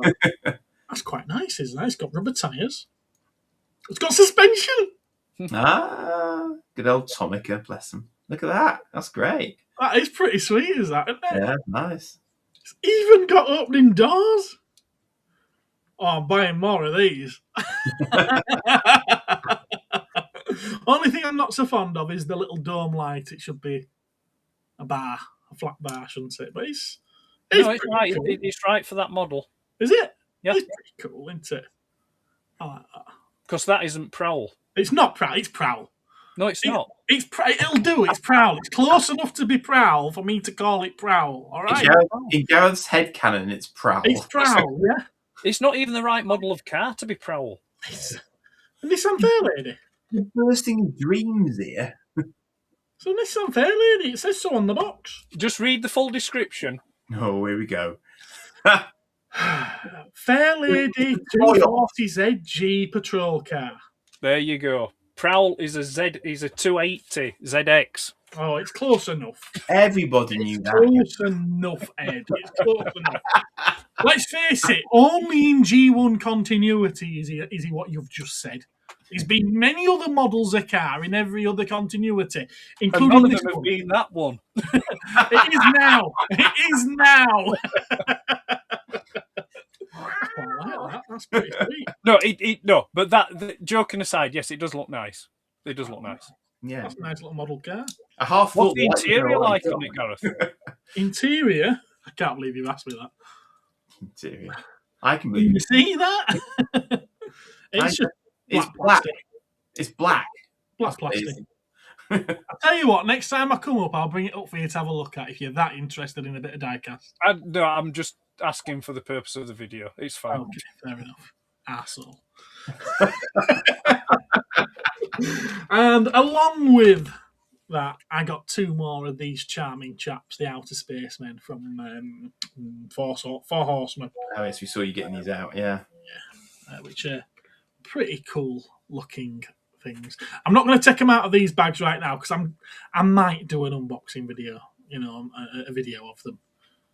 For the new channel, everybody, which has a link. A new channel, you say? I have a new channel, and there is a link in the top of the live chat if you wish to click on it and drop a sub. That would be very, very nice of you. That's where things that are not related to the shop will be, and I haven't decided yet if Cosmic Council belongs there or where it is right now. So we'll see. I also got, to go with my Batmobile by Corgi, the Bat Boat. The Bat Boat. And trailer. Yes. And trailer, yes. And the trailer. Did you order that from the Corgi shop thing? No, I didn't. Someone traded it in at the shop last week. Because is that only available through Corgi shop? No, I think they do. Don't they sell them in shops as well? They've possibly done it in shops, not in this box. It'll be in a window box. Yeah. Because is that the Corgi Club? This is the Corgi Club one, yes. Oh, it's upside down. Excuse. Comes with the little bit to put on to create a tow bar if you don't have a tow bar on your Batmobile, because not all versions did. How's it upside down in a sealed box? Well, it wasn't sealed. They don't come sealed. Oh. I did check it when it came in to make sure it wasn't broken. I say the person packaging them is sort of like, right, I'm going to mess with the reds now. It's going to put it in upside down. It was a used one, wasn't it? So yeah, there we go. Very nice. It is very nice, isn't it? There's bugger all weight to it because it's all plastic. Yeah. Oh yeah, they were just plastic clamshell. That was it. I used to play with one.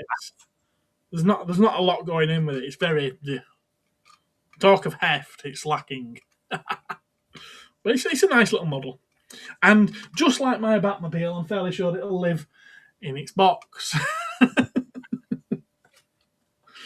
So I'll move that one aside for now, because there is one more thing. Now, this is not mine, but I did want to show it because I think it's bloody good enough to be shown.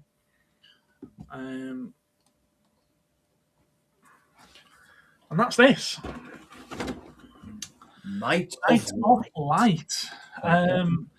Robert, who's frequently in the chat, he's not there right now, but he frequently is. Megatron Robert Prime, I think he calls himself, or something like that. He traded this in last week. And Lee, I don't know if you're watching. Dave, tell Lee to watch this bit. Because inside the box, we've got a very nice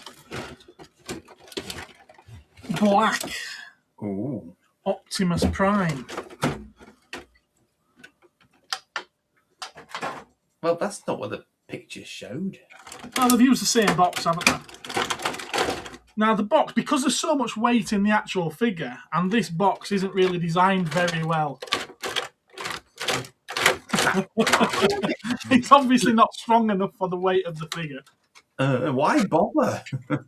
Comes with lots of nice little accessories. Leave that aside, because this is the piece that I think is well worth having a look at. I think it's pretty awesome, is this? It's very nicely articulated, fully transformable, which I will not be doing. Ed knows why I will not be doing it. No. But yeah, there's quite a lot of die-cast with it. It's quite a heavy one. Yeah. Lovely shade of teal on the flames. Well, it's funny, wasn't it? Because Lee was saying on Sunday, I think that the teal and black are a good combo, and he's not right. It's quite a nice, quite well posable too, to be fair. I did want to do a video of this, to be honest with you. Its own little video, but it doesn't fit in my filming section at the shop because he's a bit too tall. So I thought I'd give him a little bit of a focus here because it's a cool figure. Cool looking figure. Ed's keeping quiet because it's a movie related one and he don't like the Bayformers, does he? No, it's a nice looking piece. I'm just watching. It's not my bag, but it's a nice looking piece. I'm surprised. Do you think Lee will be in touch with you to bag it? I don't know. I mean, I don't know if he watches the council at all, but I might put some pictures in the thread and tag him, see whether or not he likes it. It's a strange thing because Robert was saying that when these first came out, they were around about 40 quid. But as with all these kind of things, they've sold out now. You can't get it anymore. You can get the normal coloured one, but you can't get the black one. And the only other one that we can find online is 115 quid. Which, I'll be honest with you, that seems reasonable. Yeah, I think this is actually worth that. You know, I don't know how this was 40 quid in the first place. Not with die-cast on it as well, and pretty good paint quality and whatnot. I'm not sure how that was 40 quid in the first place. But yeah, and I'm not sure where to actually sell it at, what kind of price to put on it. Because I want to be fair to myself with what I've paid for it, and I also want to be fair to the buyer. But I don't want to sell it for 30 quid because it's a second-hand £40 toy. But I also, if it's worth over 100, but I also don't want to be charging like 100 quid if it should really only be about 40. I don't know what to do. Can you look? Have you looked at eBay sold ones? There are none. Oh, really? There are none. There's literally just one that's pre-owned listed on there right now for 115. Well, see, this goes back to a point I very briefly made earlier on, which is kind of when you see something like that with a box, do you have an allergic reaction to the price that's been put on it, or do you not? Because for someone, you have to weigh it up, isn't it? For someone out there. Yeah. Why don't you just split the difference and do it at 80? I'm thinking maybe that. And we're on the same page, Ed. Can you believe that? That's the first time. Don't worry, it don't happen that often. It doesn't. Anyone who's worried about it. Yeah. Ed and Gareth agreeing on a price. So there we are. That's lots of awesome weapons because he needs awesome weapons in glowing orangey red, doesn't he? Because there is evil and they look evil. Yeah. Okay, cool. We'll go back to that now.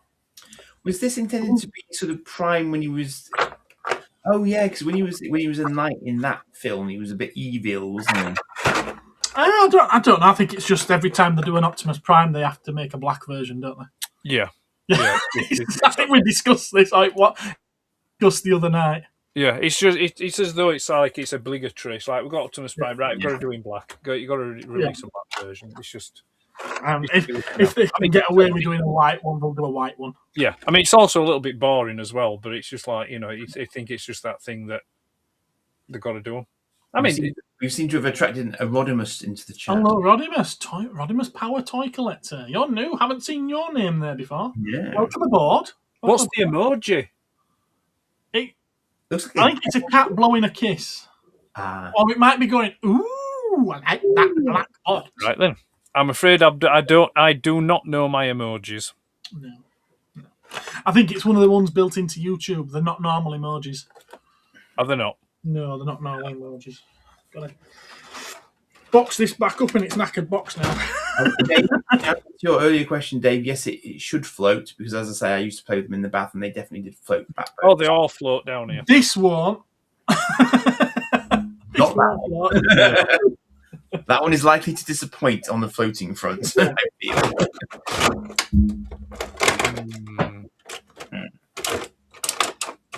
Which is strange, really, because aircraft carriers are a lot heavier than this and they float. Displacement. I was just thinking displacement. Great minds. I mean, I quite agree because they're not in displace, whereas this is in displace.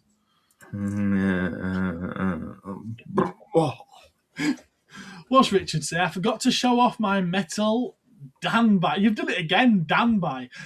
Figure of Boss Borot. Boss Borot? The only company name was a typo. Okay. And that's it there, is it? I was going to say that must be in the... That's very cool. Richard, you really need to get yourself sorted out with WhatsApp because I think you'd love it in our group. I really do.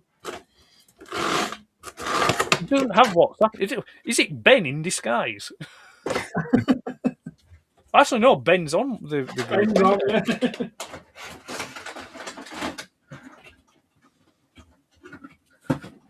Right, that's that moved aside. Oh my word.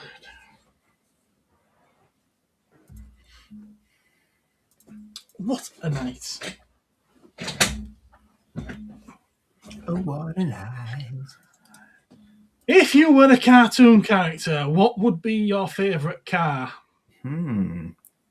Favourite cartoon car? Interesting. No, if you were a cartoon character, what would be your favourite car? I quite like the Pink Panther's car, actually. I'm not clear whether or not it was his car or the car he was chauffeured around in, however, because it had a human driver. See, I think that if I was a cartoon character, then I would have a script written for me, and that would dictate what my favourite car was. I wouldn't have a say in it. Interesting. After the displaced comment from Gareth, good night, everyone.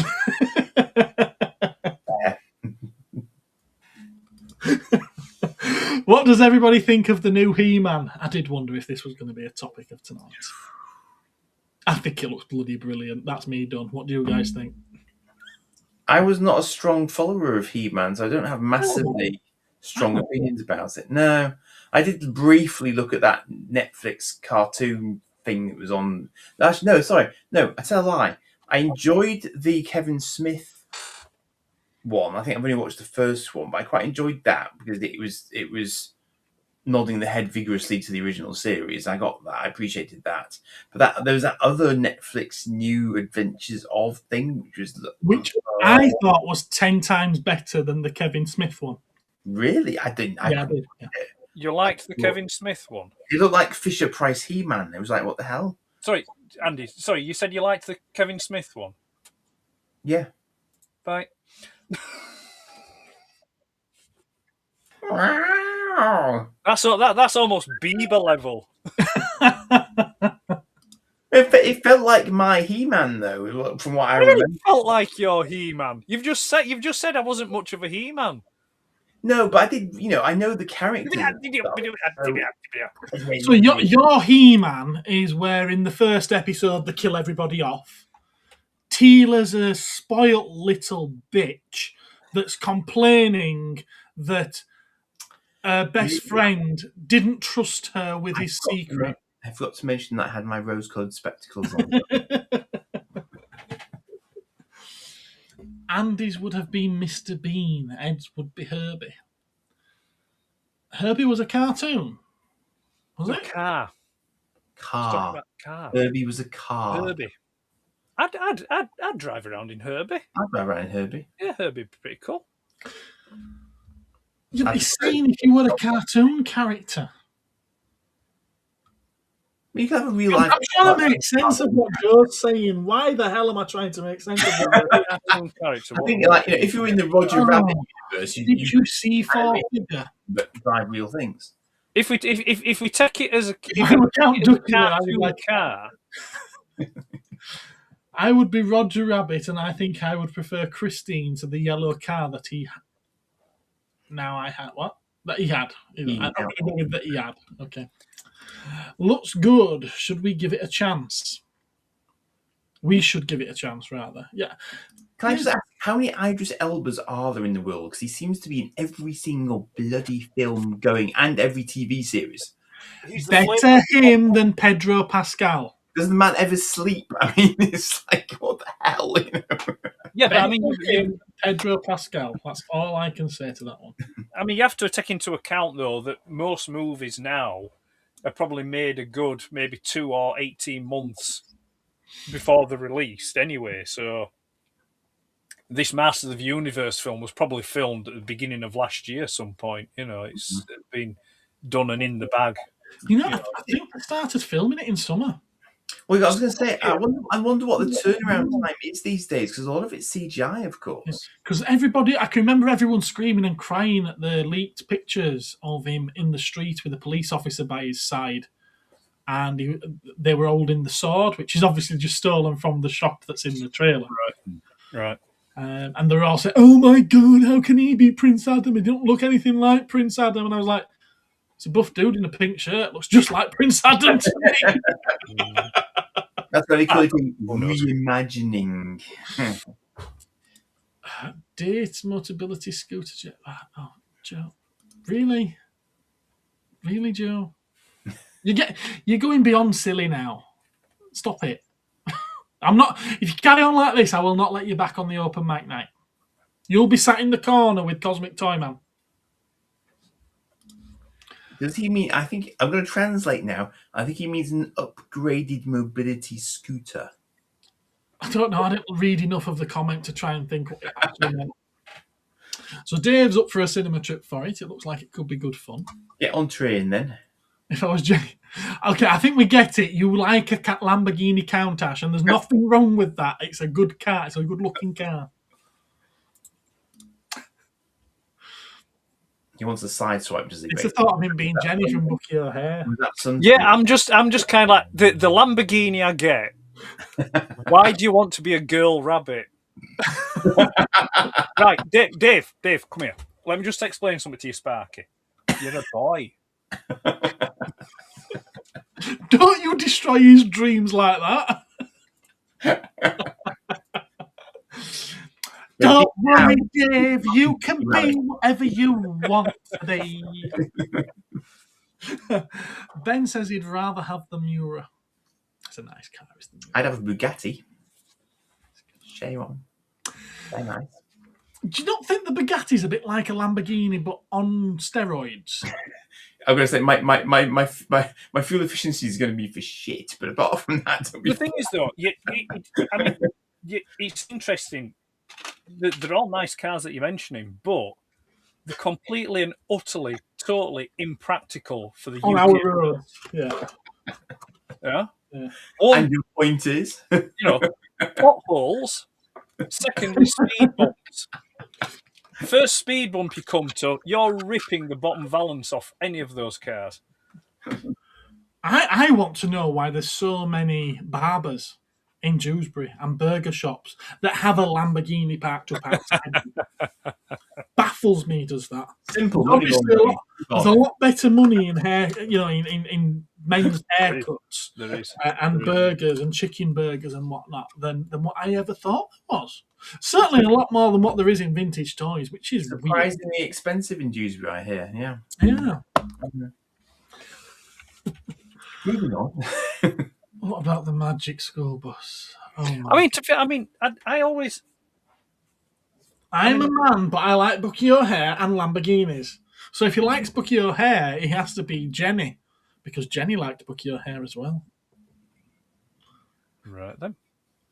If I was Pepe Le Pew, I would probably want a Lamborghini.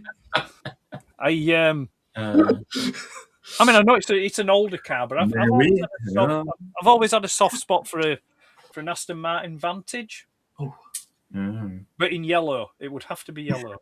The Vantage should never be in yellow. No, it should. I've seen them in yellow and they look gorgeous. It Give would me have the to original Hummer one. You're not fussy, are you, Ben? You'll have out. It'd have to be a 1974 Ford Mexico yellow. But it will look very, very tasty. I would like one of the dune buggies that the banana splits used to use. They look like fun. I have a dune buggy that Spider-Man had. In all honesty, I suppose. I mean, there's lots of cars that I do like, but I think given practicalities, UK roads, weather, etc., things like that into account, I think I'd go for a Stag, a nice Triumph Stag. That would do me. I'd be up for a Ford Escort. A Ford Escort. Which one? I don't know. Possibly I'd be happy with the Mark 1, 2, or 3. To be fair, or a Cosworth. I don't care. I'm not fussy. Round or square headlights on your Mark 3. Pardon? Round or square headlights on your Mark 2 and 3. No, sorry, 2. Sorry, on your Mark 2. Round, I think. Round. Yeah. If we're going to go back in time, I would quite like my mum's old Honda Integra because it had pop-up lights that I used to play with when I was left in the car by myself, and that at the time felt swish. Oh, Tim, stop it! You're talking dirty to us now, aren't you? I used to have a car with pop-up headlights. You used to have a few. I have 5 of them. Some of them at the same time as others. Well, I think I had 3 at the same time. But Bond Aston Martin DB5, maybe I will be Johnny Bravo or something. Maybe a Ninja Turtle or Sponge. Check the pecs. Yeah. In all its pinkiness. What do you want? Pink? What? Oh, Fab 1. He wants Fab 1. Where is a roller? You can't go wrong with a roller. I do like my bulletproof glass and all the rest of it as well. Now, I was looking through the model kits. I was listing the Thunderbird model kits that I've got today at the shop. Phil wants a Ford Probe.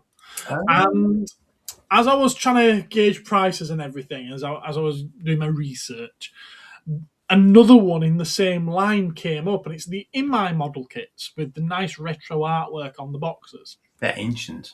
Yeah. And, well, these were the 90s reissues, but it was the same artwork. I've got some fragments of some. Yes. And there's a Fab 1 in royal blue on the artwork of the box. And I was just like, why the hell is that in royal blue? And then I was also like, why does that look so good in royal blue? Why was Thunderbird 2 blue? I mean, come on, we'll never know these things. We'll never know these things. Who was it in the group chat that had got the? Was it Phil that had got the Thunderbirds? Phil got the Thunderbirds, yes. Yeah. Ben, I'm not putting that up. No pun intended. But I'm not putting that comment on screen. That he had. That will, yeah. So, wait, if you're still there, Phil, that Thunderbird 2 looked very nice. I did that did look nice. And the Eagle, the bigger one, the larger one, where's that one from? That's a product enterprise. That was from someone's shop. Right. It was a product enterprise, wasn't it? This someone. That's someone. That's why I pointed in that direction, you banana. And how much Yeah, are it's the wrong way, banana. Are they a couple £100 then? It isn't, is it? What? Where am I? I don't know where I am anymore. Yeah, are they expensive, them ones?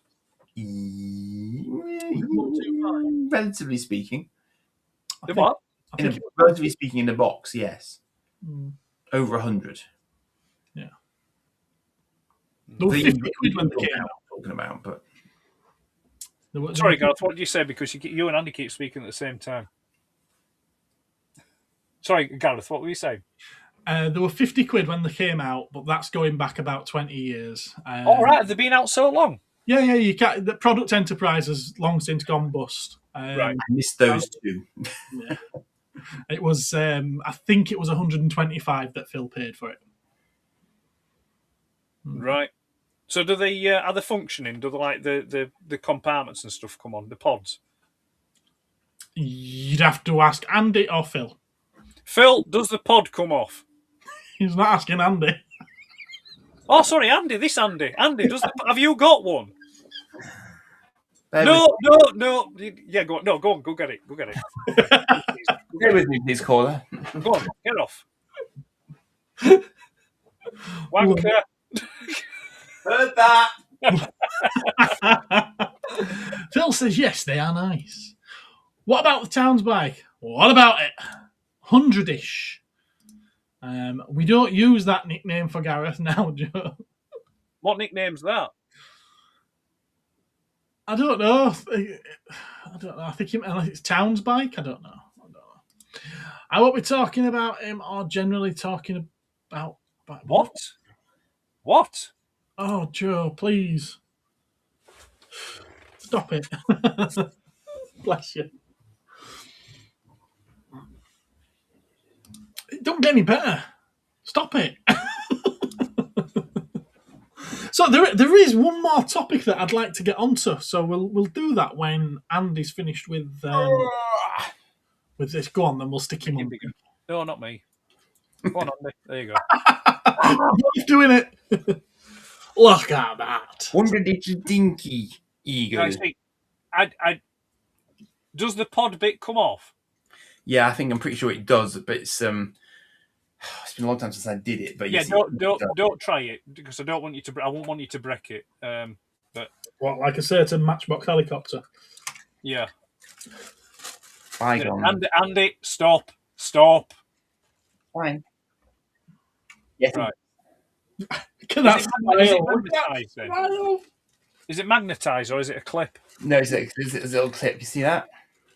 Ah, right. Yes. Yeah. So it just has little slots there. And is it a mixture of die cast and plastic, or is it all plastic? It's a mix. It's right. Quite heavy. So the what's the rigidity in the back of the ship then? Is that die cast? The lattice work. The lattice work is plastic. Ah, right. Much like the dinky was actually. Yeah.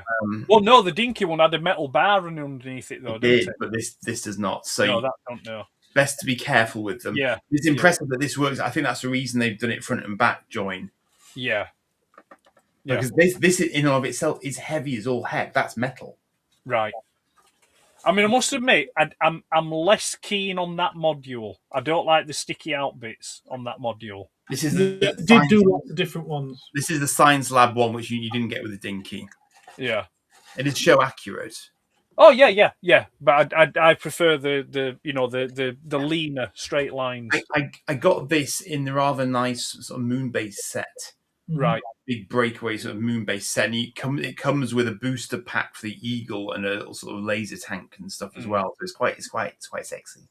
Yeah. So did they do the different colours in those ones then, like the green and the? No, because there was never a green eagle in the show. So no, they're very sort of orange. You might get a touch of orange, but you won't get green and blue. No. Yeah. Oh no, I know in the show they didn't, but I was just wondering with them if they may have taken inspiration from the previous toys. What they call is it 1612 or 1812? They did a blue one, I believe. So they kind of reproduced the dinky styling, but they give them better pods. Right. So you can get them in that flavour as well, but they're not product enterprise that I'm aware of. But not that I have that. That's it. That's all I have. So No, it looks nice. It does look nice. Yeah, no, it displays well as well because I've got that going horizontal and the others are sort of facing forward because I can stack them. There was something else I wanted to share. I mean, that's the thing. I mean, it's like I was saying about. I liked the Thunderbird too. I do like that. I also like the Batmobile and the Batboat. Yes, They're all they're all extraneous stuff that I do like, but I have to show great self-restraint because I've just nowhere to put them. I've nowhere to put them, and I would stuff like that. That's why I think I don't go back to, like, I suppose you could say I don't go back to my roots, if you will, with all the diecast stuff. because I've just nowhere to put it or anywhere to display it. I mean, it breaks my heart that I can't have that Robo Skull on display. You know, that thing is screaming to be displayed. I had no idea you had that in a bloody plastic box. Yeah. Right, a couple of things I want to share. This is something I did mean to include in toy news. Now, it's not something that's going to be going up for pre-order or anything like that. It's probably not going to be commercially available. It's someone who's making it for his own personal use. Now, a good couple of years ago, 2 or 3 years ago, I planned to start making. Our pictures are in the way, aren't they? Let's move that over. Yeah, I planned to start making these. I was trying to teach myself 3D sculpting so that I could 3D print these. And it is based on Mighty Max, and it is a Doctor Who set. So it's an old school. Tomb of the Cybermen. Right. This is 3D render. There are some images of the actual thing which I'll bring up in a minute. I'm absolutely in love with this. I think it's brilliant. But the funny thing is,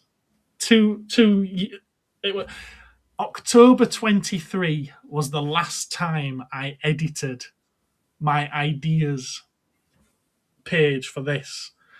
And the very top one on my list, and there's about 20 ideas for heads that I would have done, monster heads that opened up as a playset.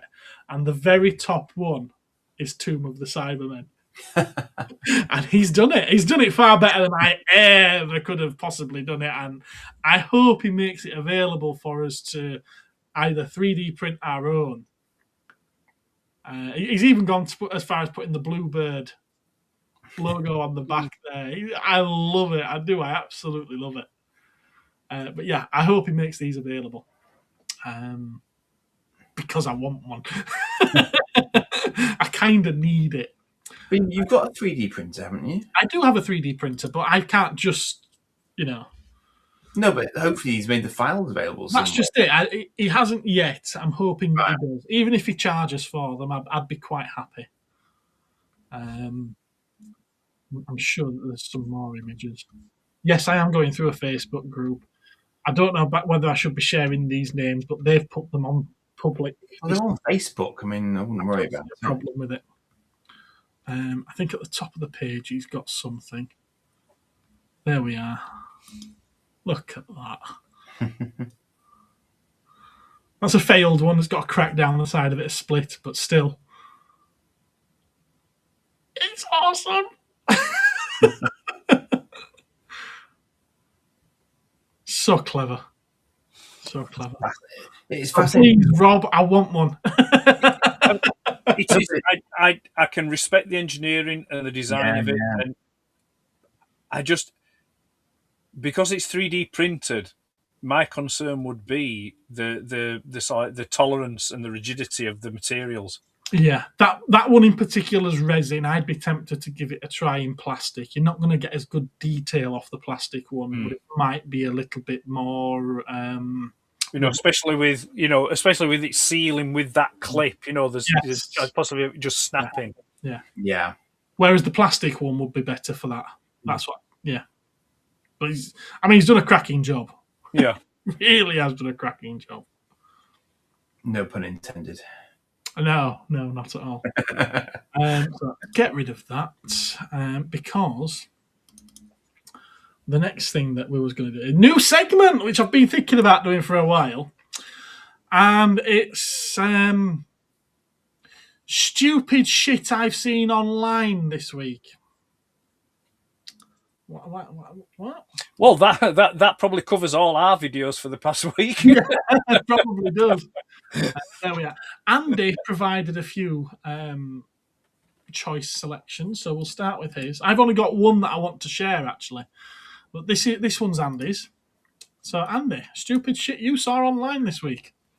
Now, interestingly, whether or not you think this is stupid is obviously very, very subjective, and it kind of goes back to that. I mean, accidentally goes back to that point we were talking about before, as in, do you think that's a stupid amount to pay for a carded battle tank? This is true, Dave. Indeed, absolutely. Did exactly that for my Eagle Moss. Only went from the series that were my series of Eagle of Star Trek. Otherwise, you could have been there forever. So yes, the fact that they describe it as hot always amuses me. The hot Terrahawk Zeroid battle tank. It might have been hot back in 1980. It's got models of Captain Scarlet or UFO, incidentally. But it's like, let's see how many words I can spam to try and get people to pay for too much for this battle tank, you know? So I mean, yes, Well done. It's even got curvy corners on the card, and they're trying to get over 100 quid for it, you know. And the thing is, as in keeping with many of these that you're about to see, it's been there forever. And I just I keep them on out of morbid curiosity to see if anyone is ever stupid enough to buy it. That sort of plenty of fodder for this segment. Right, sorry. Sorry, Andy. Just so I get your train of thought on this one. Is it the stupidity of the pricing of them? Yes, primarily. Right. Okay. Yeah. That's just one example of a deeply, deeply pricey Battlehawk compared to what I paid for mine from a collector's. Is that a variant box? Because I don't think I've seen that particular piece in that style of box. No, the box is normal. However, as I understand it, there is a variant issue of the Battlehawk which does not include the plastic badge. Right. So that looks like it could be that one because there isn't a space on the polystyrene there for a plastic badge to sit. So I'm pretty sure the boxes for those were slightly pale. They weren't as dark.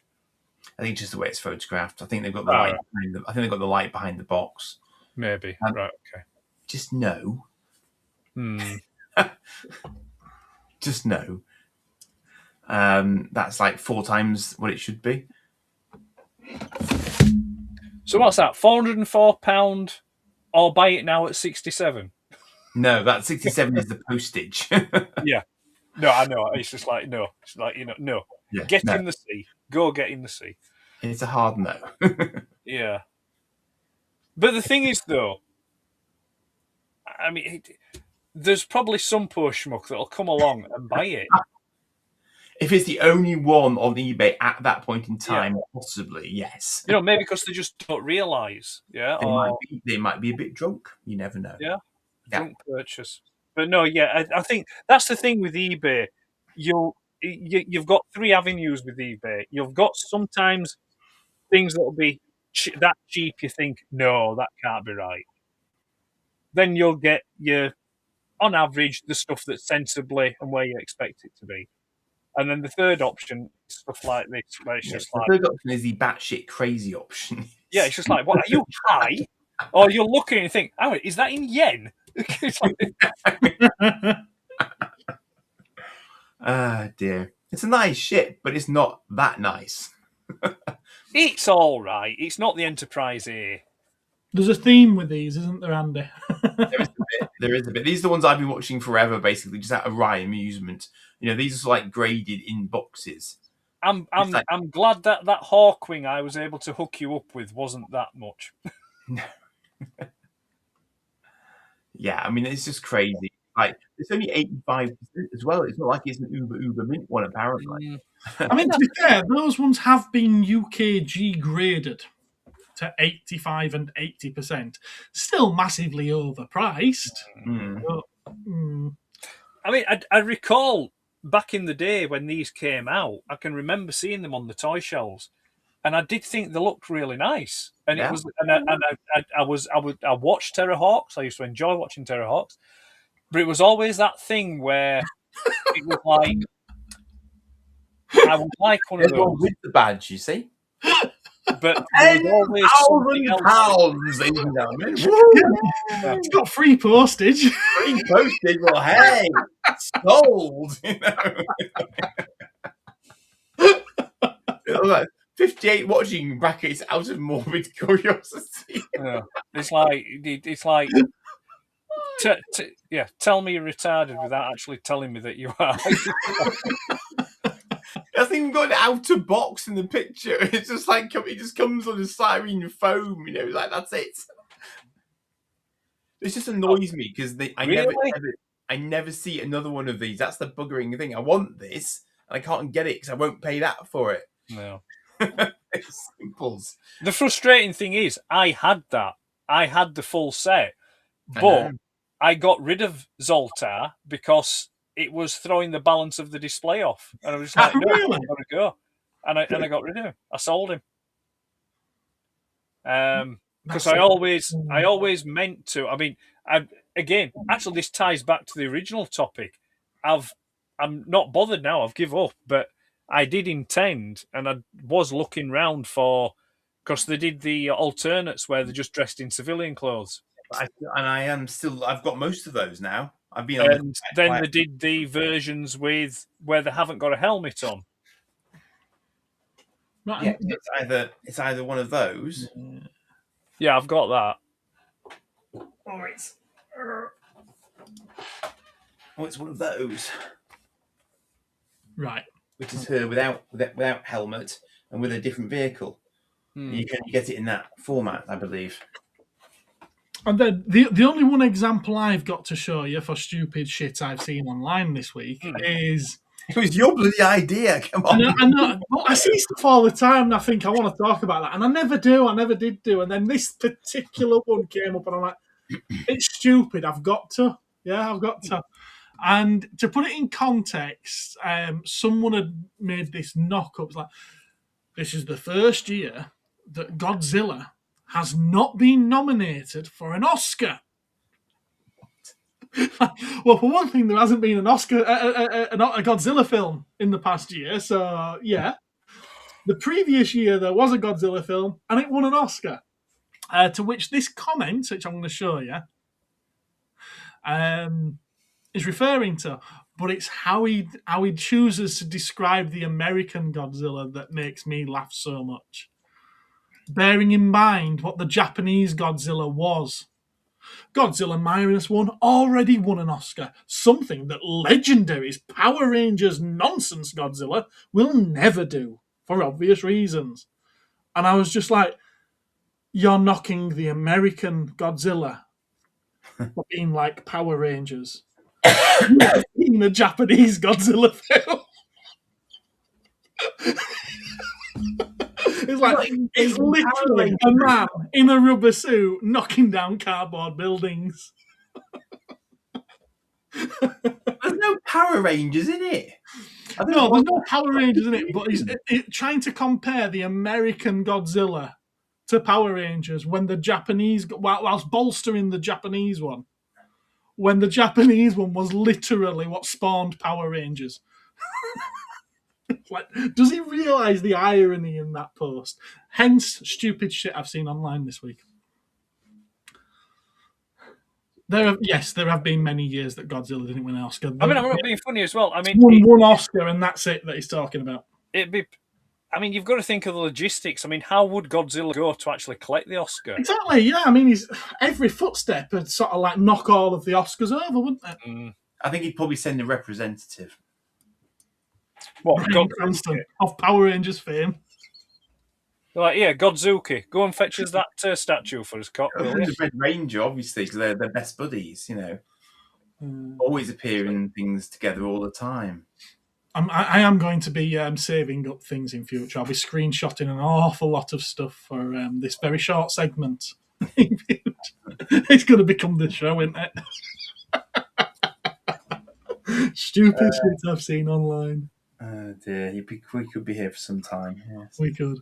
Well, we've done 2 hours and 15 minutes, gentlemen. I think we've more than covered everything tonight. Manila. Is there anything that you want to add before we bring it to a close? Can see him and more tomorrow night. Thank you. Bye-bye. If we tune in. Yes. If you would you like to tell people that you would like them to tune in tomorrow night? Huh?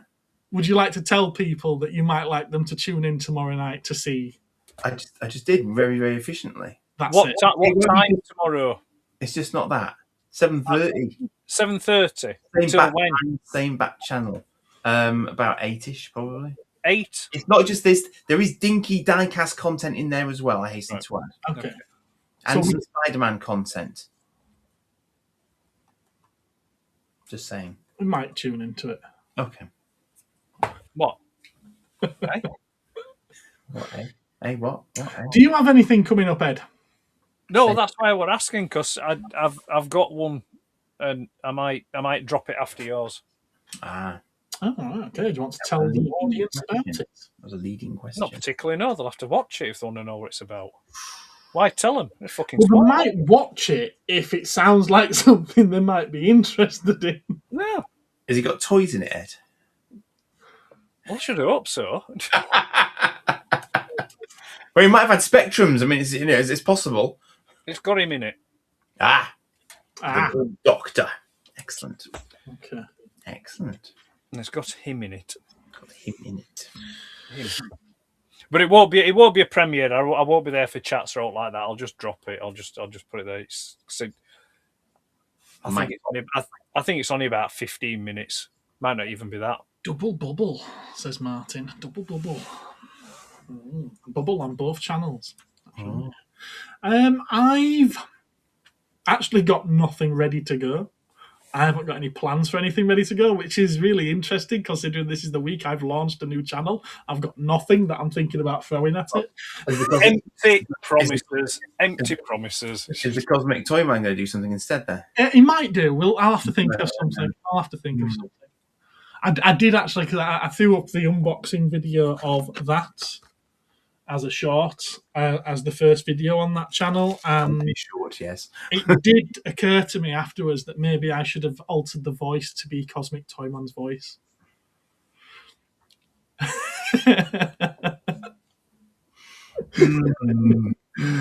I might do that next time. We'll see. So next week it is open mic night, and I haven't decided yet which channel it shall be on. I do eventually want it to be on the new channel rather than the Cosmic Toys channel. So if you're interested in open mic night, make sure you are subbed to Toyman just in case. Okay. Does Ed even care if we watch? Probably not. No. Couldn't give a monkeys. No. You don't think I'd do it for you, do you? And with that, I think we're going to bring it to an end. So thank you, everyone. We will catch you in 2 weeks' time, or on Open Mic Night next week, or if anything else comes up. Until then, tatty byes.